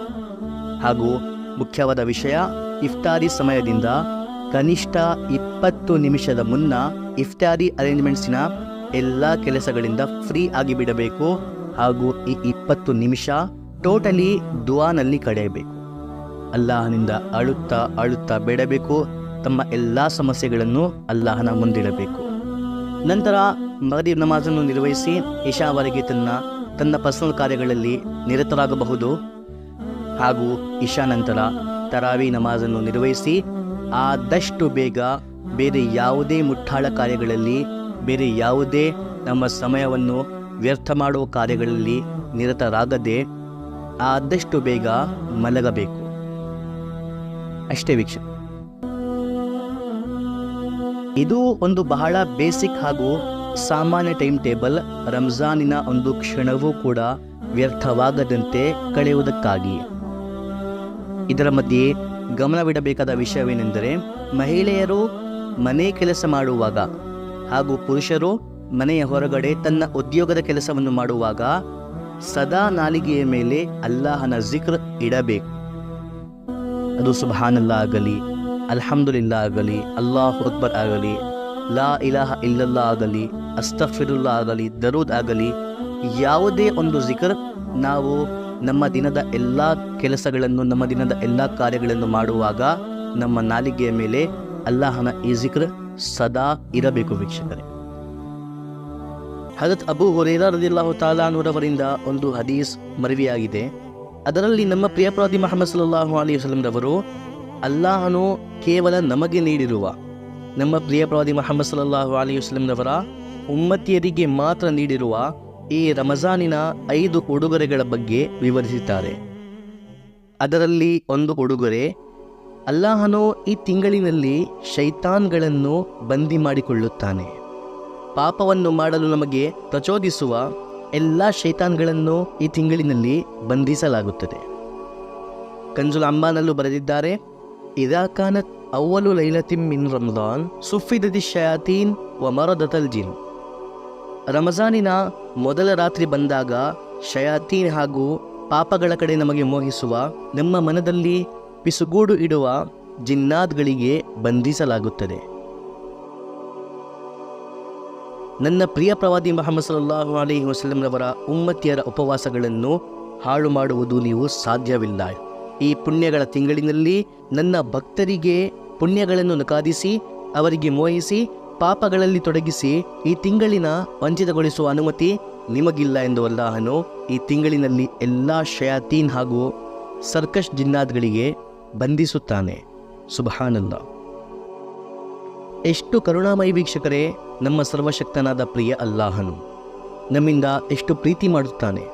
ನಮ್ಮ ಅಲ್ಲಾಹನು ನಮಗೆ ನರಕದಿಂದ ಉಳಿಸಿ ಸ್ವರ್ಗ ಕಳುಹಿಸಲು, ನಮ್ಮ ಪಾಪಗಳನ್ನು ಕ್ಷಮಿಸಲು ಈ ಪವಿತ್ರವಾದ ತಿಂಗಳನ್ನು ನೀಡಿದ್ದಾನೆ. ಹಾಗೂ ಈ ತಿಂಗಳನ್ನು ನಾವು ನಿರ್ಲಕ್ಷಣೆಯಲ್ಲಿ ಹಾಳು ಮಾಡಬಾರದೆಂದು ಶಯಾತೀನ್ಗಳನ್ನು ಕೂಡ ಬಂಧಿಸುತ್ತಾನೆ. ಸುಬ್ಹಾನಲ್ಲಾ. ಇಷ್ಟೆಲ್ಲ ವ್ಯವಸ್ಥೆ ಮಾಡಿ ಅಲ್ಲಾಹನು ನಮಗೆ ಕ್ಷಮಿಸಲು ಸಿದ್ಧನಾಗಿದ್ದಾನೆ, ನಮ್ಮ ನಿರೀಕ್ಷಣೆಯಲ್ಲಿದ್ದಾನೆ. ಈಗ ನಾವೇ ಸ್ವಯಂ ನಮ್ಮ ಕೈಯಾರೆ ತನ್ನನ್ನು ನರಕದ ದಾರಿಯಲ್ಲಿ ತೊಡಗಿಸಿಕೊಂಡರೆ ಹೇಗೆ ವೀಕ್ಷಕರೇ? ಇಂತಹ ಸುಂದರವಾದ ಅವಸರವನ್ನು ಪಡೆದು ನಾವು ಅಲ್ಲಾಹನಿಂದ ತನ್ನ ಪಾಪಗಳ ಕ್ಷಮೆ ಪಡೆದುಕೊಳ್ಳುವುದಿಲ್ಲ ಎಂದರೆ ಹೇಗೆ ವೀಕ್ಷಕರೇ? ಇದು ಅಲ್ಲಾಹನ ಅತ್ಯಂತ ಸುಂದರವಾದ ಅನುಗ್ರಹ ನಮ್ಮ ಮೇಲೆ. ಈಗ ವೀಕ್ಷಕರೇ, ನಿಮ್ಮೆಲ್ಲರ ಮನದಲ್ಲಿ ಒಂದು ಪ್ರಶ್ನೆ ಉಂಟಾಗಿರಬಹುದು. ರಮಜಾನಿನಲ್ಲಿ ಅಲ್ಲಾಹನು ಶಯಾತೀನ್ಗಳನ್ನು ಬಂಧಿಸಿದರೂ ಸಹ ನಮ್ಮಲ್ಲಿ ಪಾಪ ಮಾಡುವ ಉತ್ತೇಜನ ಏಕೆ ಉಂಟಾಗುತ್ತದೆ? ರಮಜಾನಿನಲ್ಲಿ ಹಲವಾರು ಜನರು ಪಾಪಗಳಲ್ಲಿ ತೊಡಗಿರುತ್ತಾರೆ, ಟಿವಿ ನೋಡುತ್ತಾರೆ, ನಮಾಜನ್ನು ನಿರ್ವಹಿಸುವುದಿಲ್ಲ, ಉಪವಾಸವಿಡುವುದಿಲ್ಲ, ಮ್ಯೂಸಿಕ್ ಕೇಳುತ್ತಾರೆ, ತಂದೆ ತಾಯಿಯ ಅವಿಧೇಯತೆ ಮಾಡುತ್ತಾರೆ, ಅಸಭ್ಯ ಭಾಷೆಯನ್ನು ಉಪಯೋಗಿಸುತ್ತಾರೆ, ಕೆಲವು ಜಾಗದಲ್ಲಿ ಜಿನಾ ಕೂಡ ಆಗುತ್ತದೆ, ಮದ್ಯಪಾನ ಕೂಡ ಆಗುತ್ತದೆ.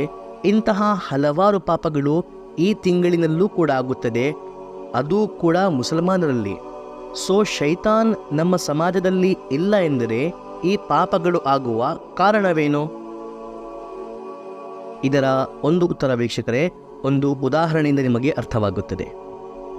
ಅದೇನೆಂದರೆ, ಕಬ್ಬಿಣವನ್ನು ಕುಲ್ಮಿಯಲ್ಲಿ ಬೆಂಕಿಯಲ್ಲಿ ಇಟ್ಟು ಅದು ಕೆಂಪಾದ ನಂತರ ಬೆಂಕಿಯಿಂದ ತೆಗೆದು ನೀರಿಗೆ ಹಾಕಿದರೂ ಅದು ತಕ್ಷಣ ತಣ್ಣಗಾಗುವುದಿಲ್ಲ. ಅದರ ಶಾಖ ಆರಲು ಕೆಲವು ಸಮಯ ಬೇಕಾಗಿದೆ. ತಕ್ಷಣ ಯಾರಾದರೂ ಈ ಕಬ್ಬಿಣ ಈಗ ಬೆಂಕಿಯಲ್ಲಿಲ್ಲ, ನೀರಿನಲ್ಲಿದೆ ಎಂದು ಆ ಕಬ್ಬಿಣವನ್ನು ಮುಟ್ಟುವ ಮುಟ್ಟಾಳ್ತನ ಮಾಡಿದರೆ ಅವನ ಕೈ ಉರಿಯುವುದು ಖಚಿತ. ಅದೇ ರೀತಿ ನಾವು ಇಡೀ ವರ್ಷ ಪಾಪಗಳ ಸಮೃದ್ಧಿಯಲ್ಲಿ ಉರಿಯುತ್ತಾ ಶೈತಾನಿನ ಮಾರ್ಗದರ್ಶನದಲ್ಲಿ ನಡೆಯುತ್ತಾ ಒಂದೇ ಸಮನೆ ಶೈತಾನ್ ಬಂದಿ ಆದ ನಂತರ ನಾವು ಆ ಪಾಪಗಳ ಬೆಂಕಿಯಿಂದ ಹೊರಬರುತ್ತೇವೆ. ಸೊ ಆ ಶೈತಾನಿನ ಮಾರ್ಗದರ್ಶನದ ಕತ್ತಲು ನಮ್ಮ ಮನದಿಂದ ಹೋಗಲು, ನಮಗೆ ತಣ್ಣಗಾಗಲು ಸ್ವಲ್ಪ ಸಮಯ ಬೇಕಾಗಿರುತ್ತದೆ. ಅದಕ್ಕಾಗಿಯೇ ಹೇಳಲಾಗುತ್ತದೆ, ರಮಜಾನನ್ನು ಉತ್ತಮ ರೂಪದಲ್ಲಿ ಕಳೆಯಲು ಕನಿಷ್ಠ ರಜಬ್ನಿಂದ ಪ್ರಯತ್ನಿಸಿ. ಮೊಟ್ಟಮೊದಲದಾಗಿ ಇಡೀ ವರ್ಷವೇ ನಾವು ಶೈತಾನಿನ ಮಾರ್ಗದರ್ಶನದಿಂದ ದೂರವಿರಬೇಕು. ಕನಿಷ್ಠ ರಜಬ್ ತಿಂಗಳಿನಿಂದ ಇದರ ತಯಾರಿ ಮಾಡಬೇಕು. ತನ್ನನ್ನು ಶೈತಾನಿನ ಬಲೆಗಳಿಂದ ಮುಕ್ತ ಮಾಡಿಕೊಳ್ಳಲು ಪ್ರಯತ್ನಿಸಬೇಕು. ಇದು ಒಂದು ಕಾರಣ ರಮಜಾನಿನಲ್ಲಿ ಪಾಪಗಳಾಗುವ. ಮಣ್ಣು ತಿಂದು ಬದುಕುವ ಜನರಿಗೆ ಅನ್ನ ತಿನ್ನಿಸಲು ಪ್ರಾರಂಭಿಸಿದರೆ ಅದರ ಅಭ್ಯಾಸ ಆಗಲು ಕೆಲವು ಸಮಯ ಬೇಕಾಗಿರುತ್ತದೆ.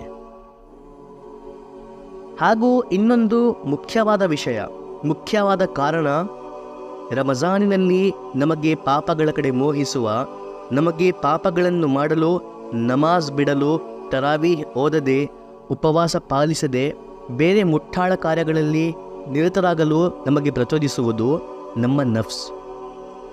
ಮನುಷ್ಯನೊಳಗಡೆ ಒಂದು ರೂಹ್ ಹಾಗೂ ಇನ್ನೊಂದು ನಫ್ಸ್ ಇರುತ್ತದೆ. ನಫ್ಸ್ ಬಲಶಾಲಿಯಾದರೆ ರೂಹ್ ದುರ್ಬಲವಾಗುತ್ತದೆ, ರೂಹ್ ಬಲಶಾಲಿಯಾದರೆ ನಫ್ಸ್ ದುರ್ಬಲವಾಗುತ್ತದೆ. ನಮ್ಮ ರೂಹ್ ನಮಗೆ ಪುಣ್ಯ ಕಾರ್ಯಗಳ ಕಡೆ ಪ್ರಚೋದಿಸುತ್ತದೆ ಹಾಗೂ ನಮ್ಮ ನಫ್ಸ್ ನಮಗೆ ಪಾಪಗಳ ಕಡೆ ಪ್ರಚೋದಿಸುತ್ತದೆ. ಸೊ ರಮಜಾನ್ ಪ್ರಾರಂಭವಾಗುವ ಮುಂಚೆ ಶೈತಾನ್ ನಮ್ಮ ನಫ್ಸಿನ ಬ್ಯಾಟ್ರಿ ಫುಲ್ಲಿ ಚಾರ್ಜ್ ಮಾಡಿ ಹೋಗುತ್ತಾನೆ. ಸೊ ನಾವು ನಮ್ಮ ನಫ್ಸ್ ಮೇಲೆ ಕಂಟ್ರೋಲ್ ಇಲ್ಲದೆ, ಶೈತಾನ್ ಹಾಜರಿಲ್ಲ ಎಂದರೂ ನಾವು ಅವನ ಮಾರ್ಗದರ್ಶನದ ಮೇಲೆ ನಡೆಯುತ್ತೇವೆ. ಸೊ ವೀಕ್ಷಕರೇ, ಒಂದು ರೀತಿ ಹೇಳಬೇಕಾದರೆ ಶೈತಾನಿನಿಂದ ಪವರ್ಫುಲ್ ಹಾಗೂ ನಮ್ಮ ಈಮನಿಗೆ ಹಾನಿಕಾರಕ ಶತ್ರು ನಮ್ಮ ನಫ್ಸ್ ವೀಕ್ಷಕರೇ. ಇದನ್ನು ನಾವು ನಮ್ಮ ಕಂಟ್ರೋಲ್ನಲ್ಲಿಡಬೇಕು.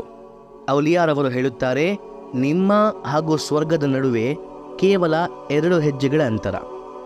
ನೀವು ನಿಮ್ಮ ಒಂದು ಹೆಜ್ಜೆ ನಿಮ್ಮ ನಫ್ಸಿನ ಮೇಲಿಟ್ಟರೆ ನಿಮ್ಮ 2ನೇ ಹೆಜ್ಜೆ ಸ್ವರ್ಗದಲ್ಲಿರುತ್ತದೆ.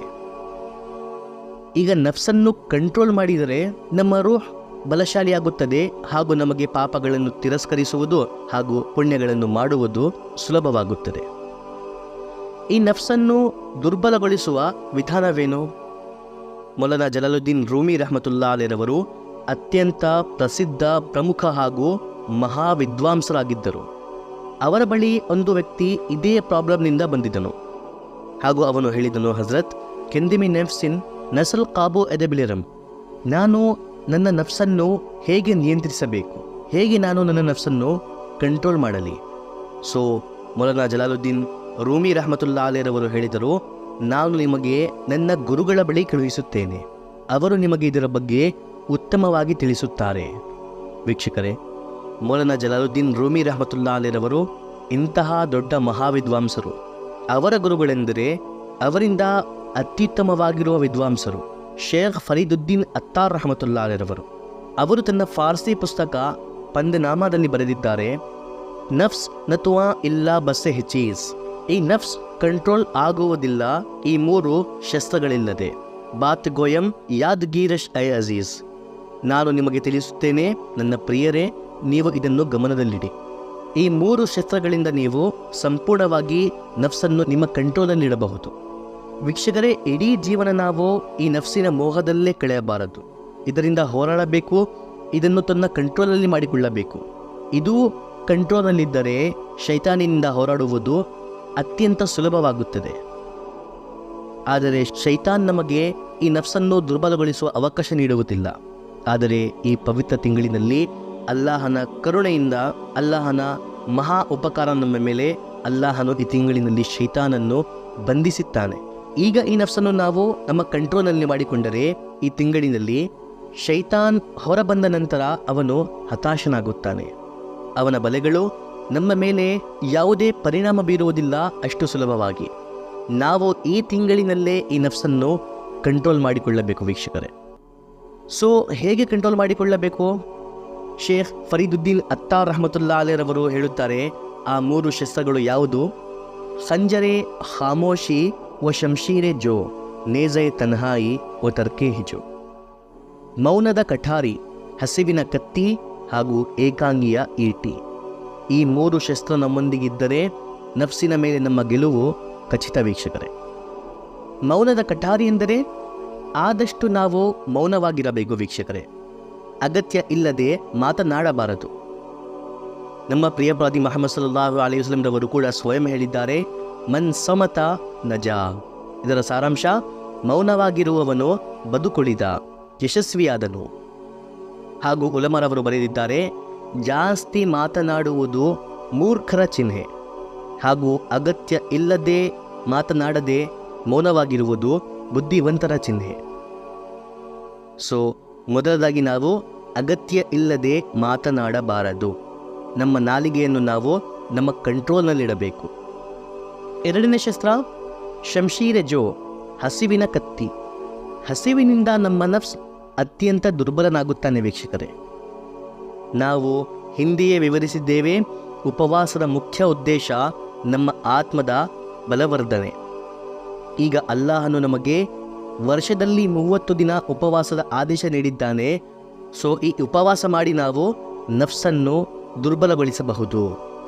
ಗಮನವಿಟ್ಟು ಕೇಳಿ ವೀಕ್ಷಕರೇ, ಸೆಹರಿ ಹಾಗೂ ಇಫ್ತಾರಿನಲ್ಲಿ ಗಂಟಲಿನವರೆಗೆ ನಾವು ತಿಂದು ಬಿಟ್ಟರೆ ನಮ್ಮ ಇಡೀ ದಿನದ ಉಪವಾಸದ ಹಸಿವು, ಇದರಿಂದ ನಮ್ಮ ನಫ್ಸಿಗೆ ಯಾವುದೇ ಹಾನಿಯಾಗುವುದಿಲ್ಲ. ಅವನು ಪುನಃ ಬಲಶಾಲಿಯಾಗುತ್ತಾನೆ. ಸೊ ಸೆಹರಿ ಹಾಗೂ ಇಫ್ತಾರಿ ಲೈಟ್ ಆಗಿ ಮಾಡಬೇಕು. ಆದಷ್ಟು ಈ ಸಂಪೂರ್ಣ ತಿಂಗಳು ಹಸಿವಿನಿಂದ ಈ ನಮ್ಮ ನಫ್ಸನ್ನು ಜೂಜಿಸಬೇಕು. ಈ ರಮಜಾನ್ ತಿಂಗಳಿನಲ್ಲಿ ಹಾಗೆಯೇ ಉಪವಾಸವನ್ನು ಪಾಲಿಸುತ್ತಾ ನಮ್ಮ ನಫ್ಸನ್ನು ಕಂಟ್ರೋಲ್ ಮಾಡಿಕೊಳ್ಳುವುದು ಇನ್ನೂ ಬಹಳ ಸುಲಭ ವೀಕ್ಷಕರೇ. ಹಾಗೂ ಕೊನೆಯದಾಗಿ 3ನೇ ಶಸ್ತ್ರ ಏಕಾಂಗಿಯ ಈಟಿ, ಅರ್ಥಾತ್ ಏಕಾಂಗಿಯಾಗಿರುವ ನಾವು ಅಭ್ಯಾಸ ಮಾಡಿಕೊಳ್ಳಬೇಕು ವೀಕ್ಷಕರೇ. ಇದರ ಅರ್ಥ, ಮನೆಯವರಿಂದ, ಹೆಂಡತಿ ಮಕ್ಕಳಿಂದ, ತಂದೆ ತಾಯಿಯಿಂದ, ನಮ್ಮ ಆತ್ಮೀಯರಿಂದ ದೂರ ಆಗಬೇಕು. ಯಾವುದೇ ಒಂದು ಗುಹೆಯಲ್ಲಿ ಕುಳಿತಬೇಕು, ಯಾರಿಂದಲೂ ಮಾತನಾಡಬಾರದು, ಇದು ಇದರ ಅರ್ಥವಲ್ಲ. ಅಗತ್ಯವಿಲ್ಲದ ಸಭೆಗಳಲ್ಲಿ, ಅಗತ್ಯವಿಲ್ಲದ ಚರ್ಚೆಗಳಲ್ಲಿ ನಾವು ಹೋಗಬಾರದು. ಆದಷ್ಟು ವ್ಯರ್ಥ ಸಭೆಗಳಲ್ಲಿ ಅಲ್ಲಿ ಇಲ್ಲಿ ಹೋಗಬಾರದು. ಹಾಗೂ ದಿನದಲ್ಲಿ ಕೆಲವು ಸಮಯ ತೆಗೆದು ನಾವು ಏಕಾಂಗಿಯಾಗಿ ಕೂರಬೇಕು. ಇಡೀ ಜಗತ್ತಿನಿಂದ ವಂಚಿತನಾಗಿ ಕೆಲವು ಸಮಯದವರೆಗೆ ಏಕಾಂಗಿಯಾಗಿ ಕೂರಬೇಕು. ಮಾಡರ್ನ್ ಭಾಷೆಯಲ್ಲಿ ಇದನ್ನು ಮೆಡಿಟೇಷನ್ ಎನ್ನುತ್ತಾರೆ, ಹಾಗೂ ನಮ್ಮ ಶರೀಯತಿನ ಭಾಷೆಯಲ್ಲಿ ಇದನ್ನು ಮುರಾಕಬಾ ಎನ್ನುತ್ತಾರೆ. ಏಕಾಂಗಿಯಾಗಿ ಕುಳಿತು ಕೇವಲ ಅಲ್ಲಾಹನ ಸ್ಮರಣೆ ಮಾಡಬೇಕು. ಅಲ್ಲಾಹನು ನನಗೆ ನೋಡುತ್ತಿದ್ದಾನೆ, ನನ್ನ ಹೃದಯದ ಮೇಲೆ ಅವನ ಅನ್ವಾರಾದ್ಗಳು ಮಳೆಯಂತೆ ಸುರಿಯುತ್ತಿದೆ, ಹಾಗೂ ನನ್ನ ಮನದ ಕತ್ತಲು, ನನ್ನ ಮನದ ಕೊಳಕು ಅದರಿಂದ ಸ್ವಚ್ಛವಾಗುತ್ತಿದೆ. ಹಾಗೂ ಅದರ ಬದಲಿಗೆ ಅದರ ಶುಕ್ರನಲ್ಲಿ, ಅದರ ಕೃತಜ್ಞತೆಯಲ್ಲಿ ನನ್ನ ಹೃದಯ ಹೇಳುತ್ತಿದೆ, ಅಲ್ಲಾಹ್ ಅಲ್ಲಾಹ್. ಈ ರೀತಿ ಕೆಲವು ಸಮಯ ತೆಗೆದು ವೀಕ್ಷಕರೇ ನಾವು ಏಕಾಂಗಿಯಲ್ಲಿ ಅಲ್ಲಾಹನ ಸ್ಮರಣೆ ಮಾಡುವ ಅಭ್ಯಾಸ ಮಾಡಿಕೊಳ್ಳಬೇಕು. ಈ 3 ಶಸ್ತ್ರಗಳಿಂದ ವೀಕ್ಷಕರೇ ನಮ್ಮ ನಫ್ಸ್ ಟೋಟಲಿ ನಮ್ಮ ಕಂಟ್ರೋಲ್ನಲ್ಲಿ ಬರುತ್ತಾನೆ. ನಂತರ ಶೈತಾನ್ ಹೊರಬಂದ ನಂತರ ಅವನ ಬಲೆಗಳು ನಮ್ಮ ಮೇಲೆ ಯಾವುದೇ ರೀತಿಯ ಪರಿಣಾಮ ಬೀರುವುದಿಲ್ಲ ಅಷ್ಟು ಸುಲಭವಾಗಿ. ಅಲ್ಹಮ್ದುಲಿಲ್ಲಾ, ನಮ್ಮ ಉಳಿದ ಸಂಪೂರ್ಣ ಜೀವನ ನಾವು ಅಲ್ಲಾಹನ ಕರುಣೆಯಿಂದ ಅಲ್ಲಾಹನ ಆರಾಧನೆಯಲ್ಲಿ ಹಾಗೂ ಅಲ್ಲಾಹನ ಇಚ್ಛೆಯ ಪ್ರಕಾರ ಕಳೆಯಬಹುದು. ಅಲ್ಲಾಹ ನಮ್ಮೆಲ್ಲರನ್ನು ರಂಜಾನ್ ತಿಂಗಳಿನ ಸಂಪೂರ್ಣ ಆಶೀರ್ವಾದಗಳನ್ನು, ಸದ್ಗುಣಗಳನ್ನು, ಪ್ರತಿಫಲಗಳನ್ನು ಪಡೆಯಲು ಅನುವು ಮಾಡಿಕೊಡಲಿ. ಹಾಗೂ ಇದಕ್ಕಾಗಿ ನಾವು ರಂಜಾನ್ ತಿಂಗಳನ್ನು ಅರ್ಥ ಮಾಡಿಕೊಳ್ಳುವುದು ಮುಖ್ಯ. ಗಮನಿಸಿ ವೀಕ್ಷಕರೇ, ಅಲ್ಲಾಹನು ಈ ಬ್ರಹ್ಮಾಂಡದಲ್ಲಿ ಮನುಷ್ಯನನ್ನು ಸೃಷ್ಟಿಸಿದನು. ನಾವು ಹಗಲಿರುಳು ನೋಡುತ್ತೇವೆ. ಮನುಷ್ಯನು ಜಗತ್ತಿನಲ್ಲಿ ಬರುತ್ತಾನೆ, ಮಗುವಾಗಿರುತ್ತಾನೆ, ಯುವಕನಾಗುತ್ತಾನೆ, ಮುದುಕನಾಗುತ್ತಾನೆ, ಕೊನೆಗೆ ಪ್ರಪಂಚವನ್ನು ಬಿಟ್ಟು ಹೋಗುತ್ತಾನೆ. ಸೊ ಈ ಜಗತ್ತಿನಲ್ಲಿ ಮನುಷ್ಯನಿಗೆ ಏಕೆ ಸೃಷ್ಟಿಸಲಾಗಿದೆ? ಈ ಬರುವ ಹೋಗುವ ವ್ಯವಸ್ಥೆ ಏನು? ಅವನು ಒಂದಲ್ಲ ಒಂದು ದಿನ ಈ ಜಗತ್ತನ್ನು ತೊರೆದು ಹೋಗಲೇಬೇಕೆಂದರೆ ಇಲ್ಲಿಗೆ ಬರುವ ಉದ್ದೇಶವೇನು? ಇಲ್ಲಿ ಬಂದು ಜೀವನ ನಡೆಸುತ್ತಾನೆ, ಸಂಪತ್ತನ್ನು ಸಂಗ್ರಹಿಸುತ್ತಾನೆ, ಮನೆಗಳನ್ನು ನಿರ್ಮಿಸುತ್ತಾನೆ, ಮದುವೆಯಾಗುತ್ತಾನೆ, ಮಕ್ಕಳು ಮಾಡುತ್ತಾನೆ. ಆದರೆ ಕೊನೆಗೆ ಈ ಜಗತ್ತನ್ನು ತೊರೆದು ಹೋಗುವಾಗ ಇದರಲ್ಲಿ ಯಾವುದೂ ಅವರೊಂದಿಗೆ ಹೋಗುವುದಿಲ್ಲ. ಹೆಂಡತಿ, ಮಕ್ಕಳು, ಮನೆ, ಅಂಗಡಿ, ಕಾರು, ಬಂಗಲೆ, ಸಂಪತ್ತು, ಹಣ ಇವೆಲ್ಲವನ್ನು ಬಿಟ್ಟು ಬರಿಗೈ ಬಂದ ಹಾಗೆ ಖಾಲಿಯಾಗಿ ಹೋಗುತ್ತಾನೆ. ಸೊ ಈ ಎಲ್ಲ ಪ್ರಕ್ರಿಯೆಯ ಉದ್ದೇಶವೇನು?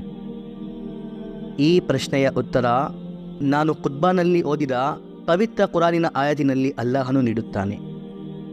ಇದರಲ್ಲಿ ಅಲ್ಲಾಹನು ಮನುಷ್ಯನ, ನಮ್ಮ ನಿಮ್ಮ ಎಲ್ಲ ಮಾನವರ ಸೃಷ್ಟಿಯ ಈ ಜಗತ್ತಿನಲ್ಲಿ ಬರುವ ಉದ್ದೇಶವನ್ನು ವಿವರಿಸುತ್ತಾನೆ. ವಮಾ ಫಲಕ್ತುಲ್ ಜಿನ್ನ ವಲ್ ಇನ್ಸ ಇಲ್ಲಾ ಲಿಯಾಬುದೂನ್. ಇದರ ಮಫ್ಹೂಮ್, ನಾನು ಜಿನ್ನಾತ್ ಮತ್ತು ಮಾನವರನ್ನು ಯಾವುದೇ ಬೇರೆ ಉದ್ದೇಶಕ್ಕಾಗಿ ಸೃಷ್ಟಿಸಿಲ್ಲ, ಅವರನ್ನು ಕೇವಲ ನನ್ನನ್ನು ಆರಾಧಿಸಲು ಸೃಷ್ಟಿಸಿದ್ದೇನೆ. ಸೊ ನಮ್ಮ ನಿಮ್ಮ ಜಗತ್ತಿಗೆ ಬರುವ ಏಕೈಕ ಉದ್ದೇಶ ಅಲ್ಲಾಹನ ಆರಾಧನೆ. ನಾವು ಈ ಜಗತ್ತಿನಲ್ಲಿ ಮಾಡುವ ಬೇರೆ ಎಲ್ಲ ಕೆಲಸಗಳು, ಮದುವೆ, ವಿವಾಹ, ಊಟ, ತಿಂಡಿ, ಇವೆಲ್ಲವೂ ಅಲ್ಲಾಹನ ಆರಾಧನೆಯ ಭಾಗಗಳು.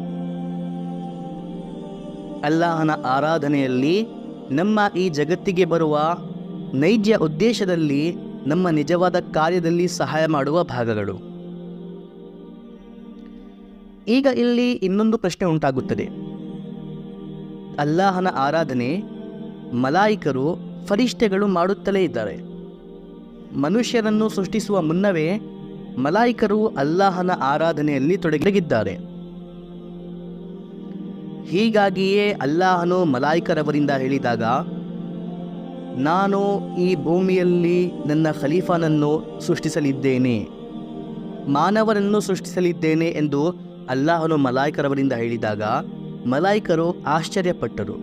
ಹಾಗೂ ಅವರು ಹೇಳಿದರು, ಓ ನಮ್ಮ ಪರಮಾತ್ಮನೇ, ನಿಮ್ಮ ಆರಾಧನೆ ಮಾಡಲು ನಾವಿದ್ದೇವೆ, ನಾವು ಇದೇ ಕೆಲಸದಲ್ಲಿ ತೊಡಗಿದ್ದೇವೆ, ನಿಮ್ಮ ಮಹಿಮೆಯನ್ನು ವಿವರಿಸುತ್ತಿದ್ದೇವೆ, ನಿಮ್ಮ ಹಮ್ದ್ ಮಾಡುತ್ತಿದ್ದೇವೆ, ನಿಮ್ಮ ತಸ್ಬೀಹ್ ಹೇಳುತ್ತಿದ್ದೇವೆ.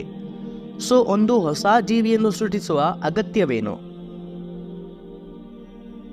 ಆ ಸಮಯ ಅಲ್ಲಾಹ್ ಮಲಾಯಿಕರವರಿಗೆ ಅತ್ಯಂತ ಸುಂದರವಾದ ಉತ್ತರ ನೀಡಿದನು. ಅಲ್ಲಾಹನು ಹೇಳಿದನು, ನಿಮಗೆ ತಿಳಿದಿಲ್ಲದ ವಿಷಯಗಳು ನನಗೆ ಗೊತ್ತಿದೆ.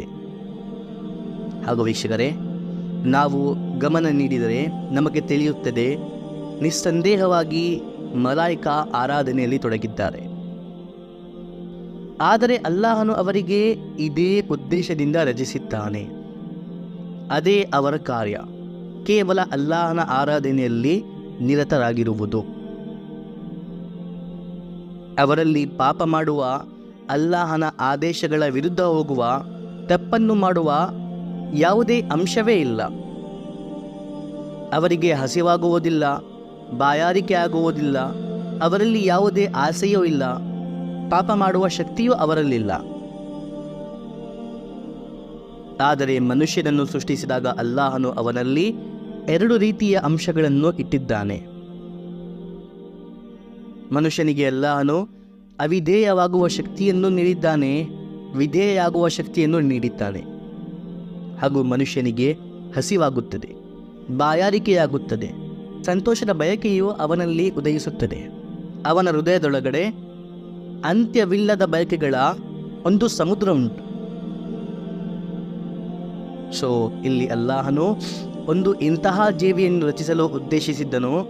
ಆ ಜೀವಿಯು ಪಾಪಗಳನ್ನು ಮಾಡಬಹುದು, ಆದರೆ ಅಲ್ಲಾಹನ ಆದೇಶವನ್ನು ನೋಡಿ ಅಲ್ಲಾಹನ ಆಜ್ಞೆಗೆ ವಿಧೇಯರಾಗಿ ಪಾಪಗಳನ್ನು ಮಾಡುವುದಿಲ್ಲ.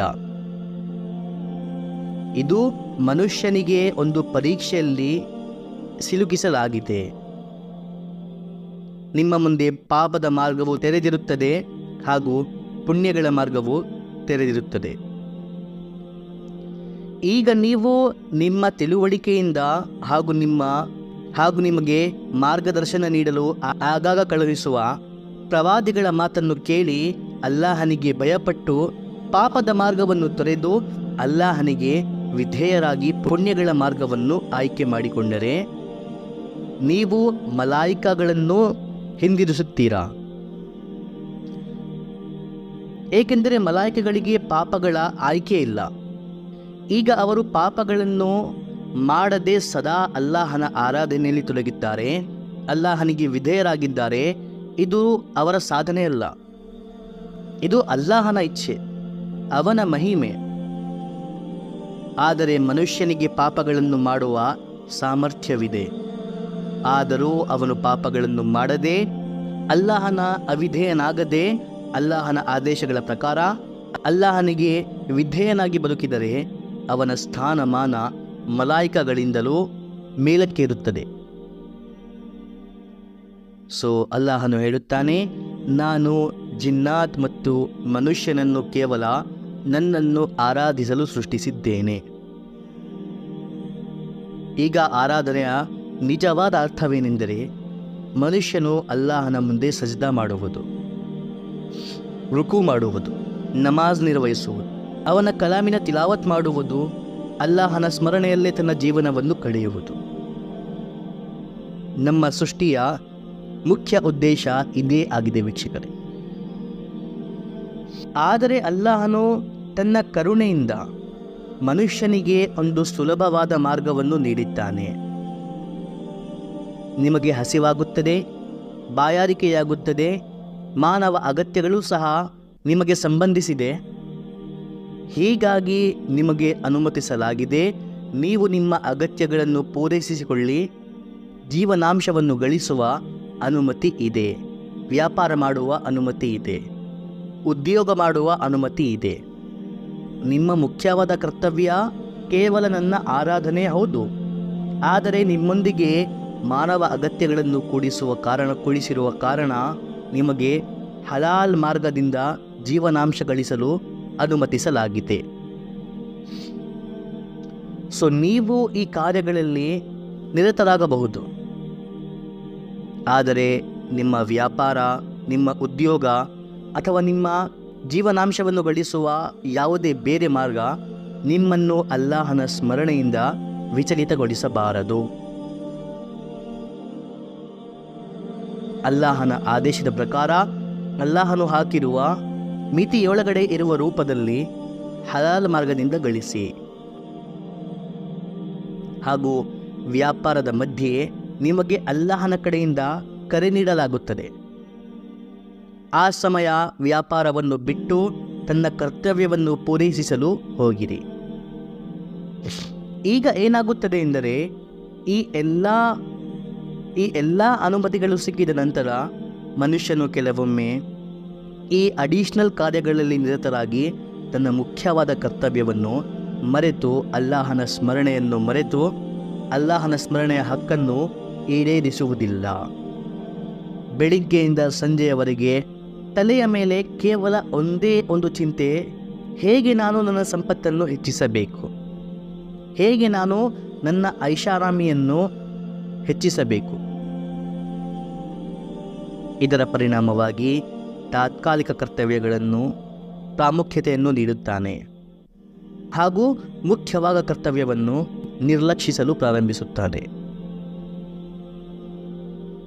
ಆರಾಧನೆ ಕಾರ್ಯಗಳು, ಅದು ನಮಾಜ್ ಆಗಲಿ, ರೋಜಾ ಆಗಲಿ, ಹಜ್ ಆಗಲಿ, ಝಕಾತ್ ಆಗಲಿ, ಅದು ಯಾವುದೇ ಆಗಿರಲಿ, ಆ ಆರಾಧನೆಗಳು ಮನುಷ್ಯನ ಆತ್ಮವನ್ನು ಬಲಪಡಿಸುತ್ತವೆ.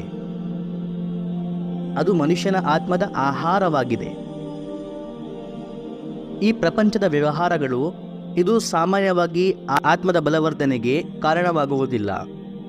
ಇದು ದೇಹದ ಬಲವರ್ಧನೆಗೆ ಕಾರಣವಾಗುತ್ತವೆ.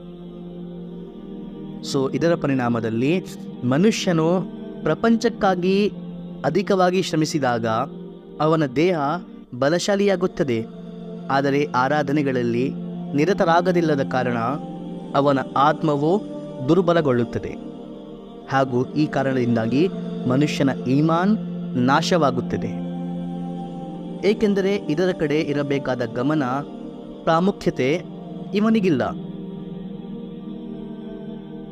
ಇದಕ್ಕಾಗಿ ಅಲ್ಲಾಹನು ಕೆಲವು ವಿವಿಧ ಕಾಲಗಳಲ್ಲಿ, ವಿವಿಧ ದಿನಗಳಲ್ಲಿ ವಿಶೇಷ ಸಮಯಗಳನ್ನು ನಿಗದಿಪಡಿಸಿ ಅವುಗಳಲ್ಲಿ ಪ್ರತಿಫಲವನ್ನು ಹೆಚ್ಚಿಸುತ್ತಾನೆ. ಇದರ ಉದ್ದೇಶವೇನೆಂದರೆ ಮನುಷ್ಯನು ಪ್ರಾಪಂಚಿಕ ಅಗತ್ಯಗಳಲ್ಲಿ ನಿರತರಾಗಿ ತನ್ನ ಆತ್ಮವನ್ನು ಮರೆತು ಬಿಟ್ಟಿದ್ದಾನೆ. ಸೊ ಈ ಸ್ಪೆಷಲ್ ದಿನಗಳಲ್ಲಿ ಹೆಚ್ಚು ಪ್ರತಿಫಲ ಇರುವ ಕಾರಣ ಕೆಲವೇ ದಿನಗಳಲ್ಲಿ ಬೇರೆ ದಿನಗಳಿಂದ ಕಡಿಮೆ ಸಮಯದಲ್ಲಿ ಶ್ರಮಿಸಿ ತನ್ನ ಆತ್ಮಗಳನ್ನು ಬಲಪಡಿಸಿಕೊಳ್ಳಬೇಕು. ಇದಕ್ಕಾಗಿ ಅಲ್ಲಾಹನು ನಮಗೆ ಕೆಲವು ವಿಶೇಷ ದಿನಗಳನ್ನು ನೀಡುತ್ತಾನೆ. ಉದಾಹರಣೆಗೆ ಈ ಪವಿತ್ರ ತಿಂಗಳು ರಮಜಾನ್. ಇಲ್ಲದಿದ್ದರೆ ನೀವು ನೋಡಬಹುದು, ರಮಜಾನ್ ಹಾಗೂ ಗೈರ್ ರಂಜಾನ್ ಎಲ್ಲ ತಿಂಗಳಿನ ಎಲ್ಲ ದಿನಗಳು ಸೇಮ್ ಆಗಿವೆ. ಬೇರೆ ದಿನಗಳಲ್ಲೂ ಸೂರ್ಯ ಪೂರ್ವದಿಂದ ಉದಯಿಸುತ್ತಾನೆ, ಪಶ್ಚಿಮದಲ್ಲಿ ಅಸ್ತಮಿಸುತ್ತಾನೆ. ಹಗಲಿನಲ್ಲಿ ಬೆಳಕಿರುತ್ತದೆ, ರಾತ್ರಿಯಲ್ಲಿ ಕತ್ತಲು. ಈ ಪ್ರಪಂಚದ ಚಾಲನೆ ಒಂದೇ ರೀತಿಯಲ್ಲಿ ನಡೆಯುತ್ತದೆ ರಂಜಾನ್ ಹಾಗೂ ಇತರ ದಿನಗಳಲ್ಲಿ. ಆದರೆ ಅಲ್ಲಾಹನು ಹೇಳಿದ್ದಾನೆ, ಈ ರಂಜಾನ್ ತಿಂಗಳು ನನ್ನ ತಿಂಗಳು, ನನ್ನ ಆರಾಧನೆಯ ತಿಂಗಳು. ಸರ್ವಶಕ್ತನಾದ ಅಲ್ಲಾಹನು ಯಾವುದನ್ನಾದರೂ ನನ್ನದು ಎಂದು ಹೇಳಿದಾಗ ಅದರೊಂದಿಗೆ ಸಂಬಂಧಿಸಿದ ಪವಿತ್ರತೆ, ಅದಕ್ಕೆ ಸಂಬಂಧಿಸಿದ ಶ್ರೇಷ್ಠತೆ, ಅದಕ್ಕೆ ಸಂಬಂಧಪಟ್ಟ ಆಧ್ಯಾತ್ಮಿಕತೆ ಸಾಮಾನ್ಯ ವಿಷಯಗಳಂತಿರುವುದಿಲ್ಲ. ಈಗ ಕಾಬತುಲ್ಲಾವನ್ನು ನೋಡಿರಿ. ಕಾಬಾ ಶರೀಫ್ ಕಟ್ಟಡಗಳಲ್ಲಿ ಮತ್ತು ಇತರ ಕಟ್ಟಡಗಳಲ್ಲಿ ಯಾವುದೇ ವ್ಯತ್ಯಾಸವಿಲ್ಲ. ಅದರಲ್ಲೂ ಕೂಡ ಕಲ್ಲುಗಳನ್ನೇ ಬಳಸಲಾಗಿದೆ. ಬಹುಶಃ ಕೆಲವರಿಗೆ ಬೇರೆ ಕಟ್ಟಡಗಳು ನೋಡುವುದಕ್ಕೆ ಸುಂದರವಾಗಿ ಕಾಣಬಹುದು. ಆದರೆ ನಮ್ಮ ಮೌಲಾ, ನಮ್ಮ ಪರಮಾತ್ಮ, ನಮ್ಮ ಸರ್ವಶಕ್ತನಾದ ಅಲ್ಲಾಹ್ ಸುಬ್ಹಾನಹು ವ ತಆಲಾ ಇದನ್ನು ನನ್ನದು ಎಂದು ಹೇಳಿದನು. ಇದನ್ನು ಬೈತುಲ್ಲಾ, ನನ್ನ ಮನೆ ಎಂದು ಹೇಳಿದನು. ಹೀಗಾಗಿ ಅದರೊಂದಿಗೆ ಸಂಬಂಧಿಸಿದ ಪವಿತ್ರತೆ, ಅದಕ್ಕೆ ಸಂಬಂಧಪಟ್ಟ ಆನಂದ, ಆಧ್ಯಾತ್ಮಿಕತೆ, ಶ್ರೇಷ್ಠತೆ, ಇಡೀ ಬ್ರಹ್ಮಾಂಡದಲ್ಲಿರುವ ಯಾವುದೇ ಭವ್ಯವಾದ ಸುಂದರವಾದ ಕಟ್ಟಡಗಳು ಇದರ ನಿಖರವೂ ಕೂಡ ಬರಲು ಸಾಧ್ಯವಿಲ್ಲ. ಈಗ ಒಂದು ವ್ಯಕ್ತಿ ಅಲ್ಲಿ ಹೋಗಿ ಕೇವಲ ಅಲ್ಲಾಹನ ಆ ಪವಿತ್ರ ಮನೆಯನ್ನು ನೋಡಿದರೂ ಸಹ ಅವನ ಆತ್ಮ ಇದರಿಂದಲೂ ಬಲಶಾಲಿಯಾಗುತ್ತದೆ. ಅದನ್ನು ನೋಡುವುದು ಕೂಡ ಆರಾಧನೆಯಾಗಿದೆ. ಸೊ ಅದೇ ರೀತಿ ರಮಜಾನ್ ಕೂಡ ಬೇರೆ ತಿಂಗಳಿನಂತೆ ಸಾಮಾನ್ಯವಾಗಿತ್ತು.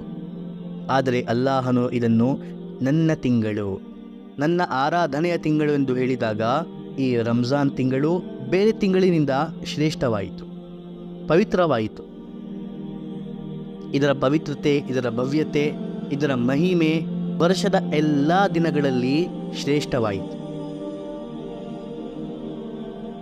ಈ ತಿಂಗಳಿನ ಉದ್ದೇಶವೇನೆಂದರೆ, ನನ್ನ ಭಕ್ತರೇ, ನಾನು ನಿಮ್ಮನ್ನು ಪ್ರಪಂಚದ ಕಾರ್ಯಗಳಲ್ಲಿ ನಿರತರಾಗುವ ಅನುಮತಿ ನೀಡಿದ್ದೆ. ಆದರೆ ನೀವು ಅದರಲ್ಲಿ ನಿರತರಾಗಿ ನನ್ನನ್ನೇ ಮರೆತು ಬಿಟ್ಟಿದ್ದೀರಾ. ನಿಮ್ಮ ಮುಖ್ಯವಾದ ಕರ್ತವ್ಯವನ್ನು, ಈ ಜಗತ್ತಿಗೆ ಬರುವ ನಿಮ್ಮ ನೈಜ ಉದ್ದೇಶವನ್ನೇ ನೀವು ಮರೆತು ಬಿಟ್ಟಿದ್ದೀರಾ. ಇದರಿಂದಾಗಿ ನಿಮ್ಮ ಆತ್ಮಗಳು ದುರ್ಬಲವಾಗಿವೆ, ಈಗ ಮರಳಿ ಬನ್ನಿರಿ. 1 ತಿಂಗಳಿಗೋಸ್ಕರ ನನ್ನ ಕಡೆ ಮರಳಿ ಬಂದಿರಿ. ಈಗ ನೀವು ಈ 1 ತಿಂಗಳಿಗೋಸ್ಕರ ನಿಮ್ಮ ಆತ್ಮಗಳ ಕಡೆ ಗಮನ ನೀಡಿರಿ. ನಿಮ್ಮ ಆತ್ಮಗಳನ್ನು ಬಲಪಡಿಸಿರಿ. ನಿಮ್ಮ ಆತ್ಮಗಳನ್ನು ಬಲಪಡಿಸುವ ಕಾರ್ಯಗಳನ್ನು ಮಾಡಿರಿ. ಇದು ರಂಜಾನಿನ ಫಿಲಾಸಫಿ ವೀಕ್ಷಕರೇ. ಹಾಗೂ ಈ ರಂಜಾನಿನಲ್ಲಿ ವಿಶೇಷವಾಗಿ 2 ಇಬಾದತ್ಗಳಿವೆ. ಇವು ಇತರ ದಿನಗಳಲ್ಲಿ ಫರ್ಜ್ ಅಥವಾ ಸುನ್ನತ್ ಆಗಿರುವುದಿಲ್ಲ. ಒಂದು ರೋಜಾ, ಒಂದು ತರಾವಿ. ರೋಜಾ ಫರ್ಜ್ ಆಗಿದೆ ಹಾಗೂ ತರಾವಿ ಸುನ್ನತ್ ಆಗಿದೆ.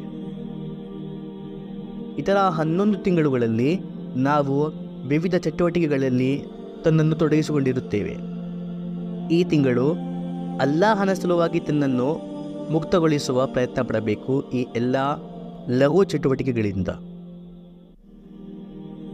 ನಾವು ಈ ಪ್ರಪಂಚಕ್ಕೆ ಬಂದಿರುವ ಮುಖ್ಯವಾದ ನಮ್ಮ ಕರ್ತವ್ಯದ ಕಡೆ ನಾವು ಆದಷ್ಟು ಗಮನ ಹರಿಸಬೇಕು. ಹೀಗಾಗಿ ರೋಜಾ ಮತ್ತು ತರಾವೀಹಿನ ಜೊತೆ ಬೇರೆ ಆರಾಧನೆಗಳು, ಇದರಲ್ಲೂ ಕೂಡ ನಾವು ನಿರತರಾಗಿರಬೇಕು.